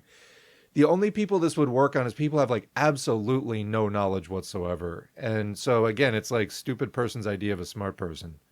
How did he just go from the French Revolution to 1848 in a split second? Like, I'm morbidly curious to see where this stream ends up, actually. Or this video. This is something my baby boomer dad listens to while telling me to open my mind. Exactly, it's libertarian. This is like, yeah, when people, this is like sort of like D-tier geopolitics stuff. People that have no taste, are not in the loop, not clued in whatsoever. They catch this guy. They miss all the like better, slightly more coherent stuff. This like I said, it's you know, conspiracy, anti-communist, fascist propaganda slop that is left over when you scrape the slop bin after everything else has been consumed. That's what this is. This is like the, you know, the pink meat slime of the conspiracy slop industry. Are you an iPad toddler? Have I got a class video for you, fascists? I used to listen to him when my own politics were incoherent. There are unfortunately plenty of people listening to this guy. Well, thank you for being proud of me. The only reason why anybody would listen to this is if they were incredibly lost and didn't know shit from leftism, not even Marxism. Thanks for educating people on Marxism so they don't listen to this dumbass shit uncritically. I mean, we really got to get this out to more people, absolutely. All right, let's resume. Let's create the idea that the real conflict is class. Let me just say, I love how incoherent this board is at this point. It's just like scribbles everywhere. Okay? So the real enemy is not between nobility and the bourgeoisie. Okay? The real enemy is between the bourgeoisie and the workers. Those are both classes, dumb fuck. Wow. Okay? This is the real conflict. Right? Yeah, so it's still class struggle. That's pretty much what Marx was saying. And that's accurate. That is correct. Second is that we have to discredit these people and make this movement seem extreme. Like what movement? He's not even being, he keeps talking these vague generalities using pronouns, and like, you're like, which noun are you referring to? This and these people. You're like, who are you referring to? I can't even follow. Like, his logic is bad even when he's being clear about who he's referring to. Then when you add in a lack of clarity on like literally what is being even said, I can't follow the logic at all. Marx was like, these people and this circle, and like, he's got bourgeoisie, middle class is circled, and then workers, then the whole thing is circled, and he's like, just points to that like, these people. What do you mean, bourgeoisie, middle class, and workers? Who are you referring to? Radical, zealous, okay? And you do that by saying, okay, no property. What we want is not a more fair society. What we want is a completely equal society. People were not really talking about a welfare society at this point. Marx was looking at the way that capitalism was creating this completely dispossessed class, the proletariat, that was expanding and expanding, and he thought it would keep expanding because that would be in the capitalist interest. Okay, that was accurate. What we've seen about the changing class composition of capitalist societies is that they become more and more proletarian. Like you look at the U.S. Originally was like 10% proletarian. Now it's flipped. It's 90% proletarian. And that's completely accurate. Like, what's the objection here? And then he's like, "What you're trying to pretend people were talking about just taxing the rich more at this point, and that Marx was like out to undermine that." And his whole thing here throughout this video is that Marxism is to discredit social democracy. The thing is that like when social democracy stepped up, and he eventually is going to talk about the Russian Revolution in this video, but like in World War I, social democracy discredited itself. And I'd be very curious to hear what he says about that. Where no one has any money, no one has any rights, no one has any freedom. What? People have rights in socialism. You don't have money because you don't need money because there's just surplus. Anything you need, you can just have it made. It's there, it's ready. You don't need money because you don't need to manage scarcity because scarcity has been completely overcome at that point. So you don't need money because money is there to, control the distribution of goods and services, etc. I mean, it's a function that it serves.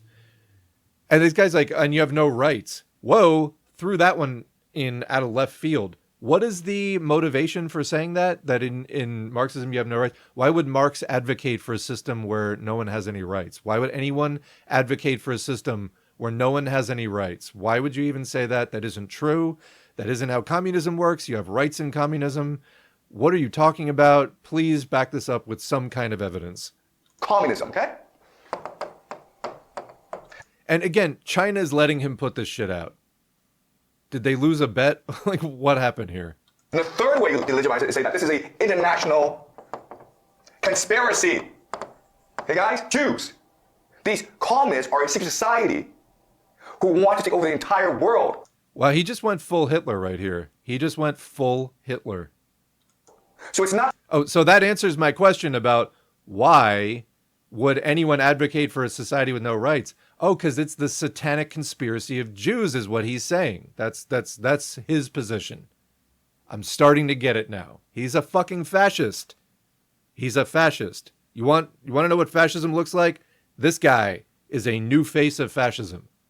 That, these workers just want more rights. No. These workers are tools in an actual conspiracy to conquer the entire world. They are funded by Jews. Woo! This guy has officially just gone to the fucking moon. He is done. He is done. How is anybody listening to this and not hearing what he's saying?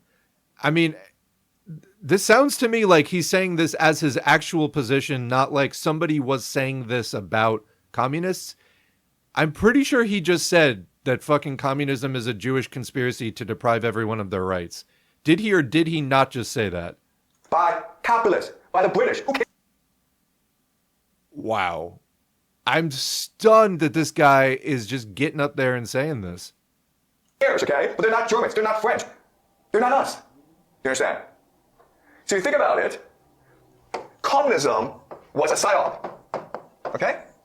But wait, didn't you just say that communism is a virus created by capitalism? Then you just said that it's not from us, not from Germany or France or whatever, but those countries are capitalist. He's just contradicting himself left and right at every turn. A tool used by the elite, by the nobility, to make the movement of democracy, socialism, and liberalism illegitimate. Okay, this is propaganda.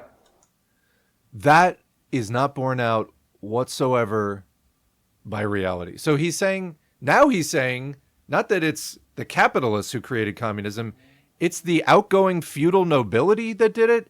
This completely contradicts what he said before. I can't even keep up with like what his position is here. Okay, does that make sense, guys? All right. No, it does not make sense. You can't just be like, the moon's made of cheese and also I'm made of cheese and you're made of cheese. And also cheese comes from books, and books are from, not the middle of the earth, but sort of like the outside of the earth, which is on the moon. Does that make sense? No, it doesn't at all. Like not even a tiny bit. So let's look at the evidence for this. All right, so this is the... Okay, so I think that's his actual position. Now we're talking about evidence before. Let's discuss evidence. He's talking about evidence. 1848 revolutions. So what happened was that because of peace, you have overpopulation, you have economic growth, okay? That led to inequality, that led to corruption, that led to conflict between the bourgeoisie, the new rising powers, and the nobility. Wait, immigration led to corruption? What are you talking about? Like, he's just throwing these things out there. Like, no wonder, this guy wasn't able to publish any articles or anything. Why is the Chinese government, this is not a great argument for the Chinese government being communist, by the way, that they're involving this guy in education reform. Not looking good at all. Status quo powers, okay? And that's why you have these revolutions throughout Europe, okay? So look at France, okay? This is a French, you look at like all these places. It's happening all at the same time. Okay, everywhere. And again, different systems will respond differently. The only place in Europe that's really spared these revolutions is England. Well, England had its shit going on a lot earlier, like in the 1600s. So what is the point here? The reason why is that England has colonies where if you're not happy, you can go somewhere else. It can. That's partly true, but you're also, just from a timeline perspective, not accounting for very important points of evidence. Or the United States or Australia, New Zealand, okay? But you can leave. But everyone else is stuck where they are, and they are fighting for more rights. And again, this puts the fear of God into the European nobility, okay? For the longest time, they got along, they maintained peace, but now the bourgeoisie... For the longest time, they got along. If anybody wants some extra credit reading or you got some spare time, you want to look up the history of wars in Europe prior to this period, I think they all got along is not really the best synopsis of that entire, not the best encapsulation of that period of history. The industrialists, the capitalists, want to overthrow the regime. Okay? So what they do now is they sponsor the creation of communism to divide the capitalists, the middle class, and the workers against each other. Okay? To create the idea of class conflict. No, actually, the capitalist system itself is a system of class conflict. The capitalists exploit the workers. I don't know if you know anything about the conditions that workers were being subjected to at that point. The system itself is a system of class contradiction and class conflict. It's strife. I mean, what is this guy talking about? It's like everybody got along great. Then the communists came in and just started telling people it was a problem. Yeah, not really. That's not really what happened. And no one should take you seriously talking about this. All right? No, not okay. Okay. So Karl Marx and Friedrich Engels, all right, they write something called the Communist Manifesto. And this comes after the 1848 revolutions. Because after the 1848 revolution, they were absolutely convinced that Europe is ready for a global revolution, okay? And so no, the Communist Manifesto was written before the 1848 revolutions, but go on. This is their agenda. And this is also a secret document, because at this time, the communists are a secret society all around Europe. Okay? And I would argue that this was probably being funded by the nobility. Okay, do you got any evidence for that? And also, no, it wasn't. Okay? Okay, so it calls for all abolition of property. All right? No more property. That's pretty extreme. No, that's actually the logical consequence of capitalism, because capitalism is going to consolidate all productive property into the hands of very few people. Then the communists just advocate taking the additional step of making it public. It's not extreme at all. That's where capitalism is going to get you. But this guy, I guess, thinks that that's more extreme. Well, he doesn't think the Holocaust happened. He'll tell you that the Holocaust didn't happen. He thinks that, the end of private property is more extreme than multiple world wars and the Holocaust and everything else. Although I guess to him, the communists just caused all that. This is deranged, batshit, bottom of the barrel conspiracy bullshit. You know what? This is actually where I'm tapping out. I am all set.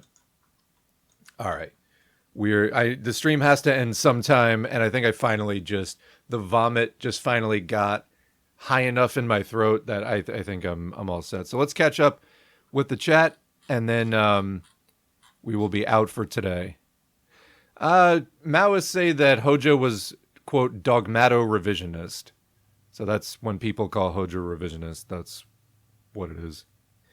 Jiang reminds me of a coworker who used Google AI to tell him why being, quote, apolitical is the correct position.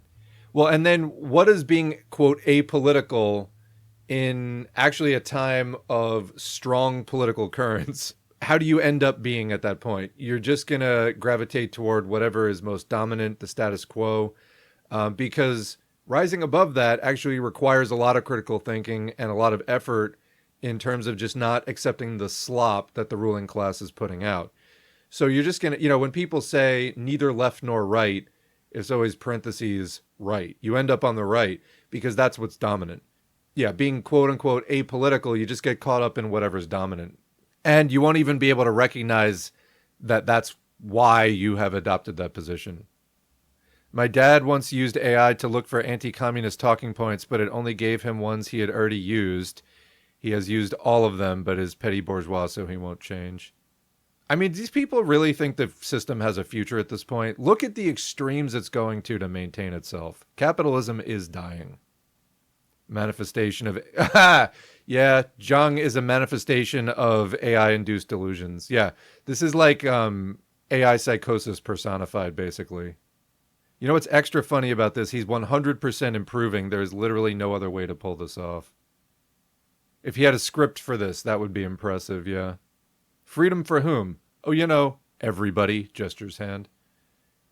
That was the most kind of maddening. I was really caught. I think why my energy was getting so drained watching this was because part of me that knows things was sitting back and just kind of like smirking and smugly chuckling like, I can't believe anyone's believing this bullshit. But then the other part of me, it's like the Frosted Mini Wheats commercial, but the kid in me, but the educator in me, like the student in me is like, how can anybody believe this crap? The educator in me is like, I know people are believing this crap and I'm going to have to help untangle it for them. And like, that's not a very funny thought at all. If this was scripted or storyboarded out in some way, I'd be impressed.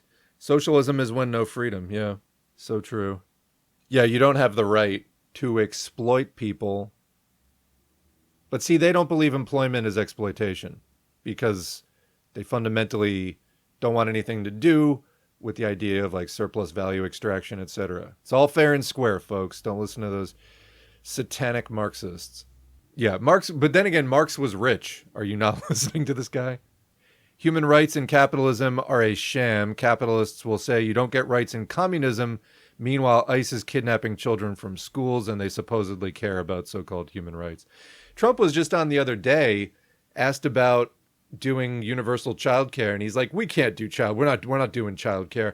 We got to fight wars and stuff. We're fighting wars. We can't do childcare. These are your choices, people. If you wanted a system where nobody had any rights, why would you even admit that? Yeah, I've read a lot of Marx. They don't talk about nobody having any rights ever at anywhere in the readings ever. Somebody's like, I just came back to the stream and it's like international conspiracy Jews. I couldn't believe he just dropped that like so casually. And that wasn't even the conclusion. That was like a third of the way into the stream or video, whatever. He's not streaming, but the Chinese CIA are taking baby steps, sending out their worst first. Yeah, this guy is just part of a ploy. So they're hiding their true power level. The only people I know who want a system where people have no rights are doomerists and fervently racist and sexist people. Yeah, fascists, basically. Dude went from game theory history to Nick Fuentes. He is just Hitler. Jiminy Christmas. What in the fuck? All the comments are like, what did he just say? He literally just a Hitlerite. Yeah. So I think the conclusion here is Professor, and I use that term advisedly. Well, literally, he just calls himself that. Jiang Xueqin is a crackpot liar. I can update the title now. Is a Hitlerite crackpot. Crackpot is a Hitlerite liar. There we go. Professor Jiang Xueqin is a Hitlerite liar. He is a Nazi, absolutely. He's a fucking Nazi. Jews, but that's just a theory, a game theory. He is a conspiracy theory grifter, absolutely. I don't even think the LaRouches go this hard. I wish I was in a secret communist society funded by Jews to take over the entire world. Judeo-Bolshevism in 2020, endorsed by China. What a world we're living in. This is what happens if you let your racist uncle have a YouTube channel and a blackboard. Yeah, don't send your racist uncle to Yale, absolutely. I just choked on my meal when he said Jews. They're not us. Yeah, that's a quote. That's what he said. They're not us. I wonder if in the rest of the video, like now, okay, I turned the video off, but now I'm getting curious. At some point, does he explain like why, quote, the Jews are doing this? I'm not going to find out tonight, though. Not going to do that. It's crazy how common this is, though. Like the rise of Zionism is giving fuel to anti-Semitic misconceptions and conspiracy theories. Almost like Zionism and the behavior of Israel is really not good for Jewish people who have historically been marginalized and really struggled with violence and discrimination against them. And this is not helping the, world Jewish population in any way. In fact, is making Jewish people more vulnerable. A tool used by the elite. Yeah, we know what you mean, guy. Absolutely. Does he even understand what he's saying? I feel like he's just rambling. Oh, yeah, he does. You don't get to this point without some understanding, yeah. I thought it would be like the LaRouchites with British bankers as a stand-in, but no, he went all the way. This guy is just a Hitler speech on Vyvanse. Here's the evidence. Pay attention. Oh, yeah, and then the evidence is just more like argumentation. Anyway, it wasn't like... he just like drew on a map. He's like, here's the evidence. This guy teaches in fucking China. The Chinese government is literally a racist government. Like, yeah, no, fuck Dungism. He's pulling the Jew card this early. Maybe if he goes back to the communism is capital is... Maybe if he goes back to the communism is capitalism line, we will pull this off. So I gotta tell you, I did not realize he was just fucking Hitler going into this video. I thought he was just doing random conspiracy shit. He went full Hitler like 20 minutes into the video. Dude is working in private charter school. China's letting the same shit slide, like American millionaires making their own schools without any standards, like Kanye West. Yeah. Yes, abolish private school 100%. Fuck private school. Get rid of it. New Chinese State Department position. We trade with Israel because communism is Jewish. Seriously, like this does not reflect well at all. He may be lying about being in China. It's an op. Yeah, let's check it out. Jiang Xueqin, located in China. Now my history's like beat child in public. Never mind, my internet doesn't want to work anymore. Hey, my OBS just froze. Computer is definitely giving problems right now. Just trying to finish this up. Is this going to be on the test? Yeah. He taught at Shenzhen Middle School in 2008 and was involved with liberal reforms there, but test scores fell, and he got kicked out within a year. You don't say. I can't believe I just watched a fucking Hitlerite. That's the main thing. How is this still up on YouTube? He just literally is like, the fucking Jews want to just like strip you of your rights. He's just out there saying that. Yeah, so I don't know if this is true. It says he's currently located in Shanghai. He was playing a Hitler speech and telling his class to appreciate his voice. I think the vid got taken down, though. What the fuck? Jiang is a China-approved Nazi. Okay, so yeah, this is Nazi slop. If anybody, so my internet just keeps cutting out. If anybody's got links on this, send it to me. I think we've been going long enough for today, though. Mein Kampf Academy. People might have missed the point that this professor reiterates Hitler's position on dialectics. Yeah. He literally has a video called Dawn of the Jews. Nobody mentioned this at the beginning of the stream. Nobody expects a Hitler, but when you see a Hitler, you should do something about it. This is Socialism for All, and I endorse this message. Did you see the thing where he beats his kid at the pool? We were talking about it before. I haven't watched it yet. This really opened a whole can of worms here, I gotta say. I actually recall he does engage in race science as part of his whole game theory shtick. Yeah, report the fucking channel. This is incredible. So I actually need to do a deeper dive. Fake professor is a real Nazi. Nobody knew about this motherfucker at the beginning of the stream. I didn't know how bad. Nobody mentioned that he was an actual Nazi. Thank you for the secret history Pax Judaica thing. I can't believe this. He has 2.2 million subs. Normal world. Normal dying capitalist world. 49-minute timestamp. Thank you. I think I just found like my new pet project here. YouTube won't remove this guy. They're fine with his content. Seems like it. Nazism is the status quo on YouTube. If you ever need a reason to note China isn't socialist, just show this guy, a state-sponsored Chinese professor. Yeah, the Nazi stuff was in the communism video. He started explaining that the reason communism is a movement for people not to have rights is because of, like, the Jews run it. That's what he said. Quite a day. Caught up with the chat. 100 people in the chat still. Hope everybody had a good time.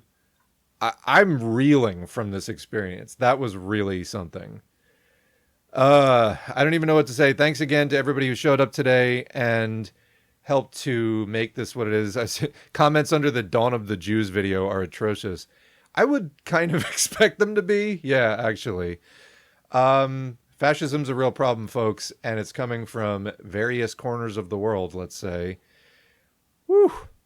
Thanks to the patrons and Buy Me a Coffee supporters again. And we are going to see you soon in the next video.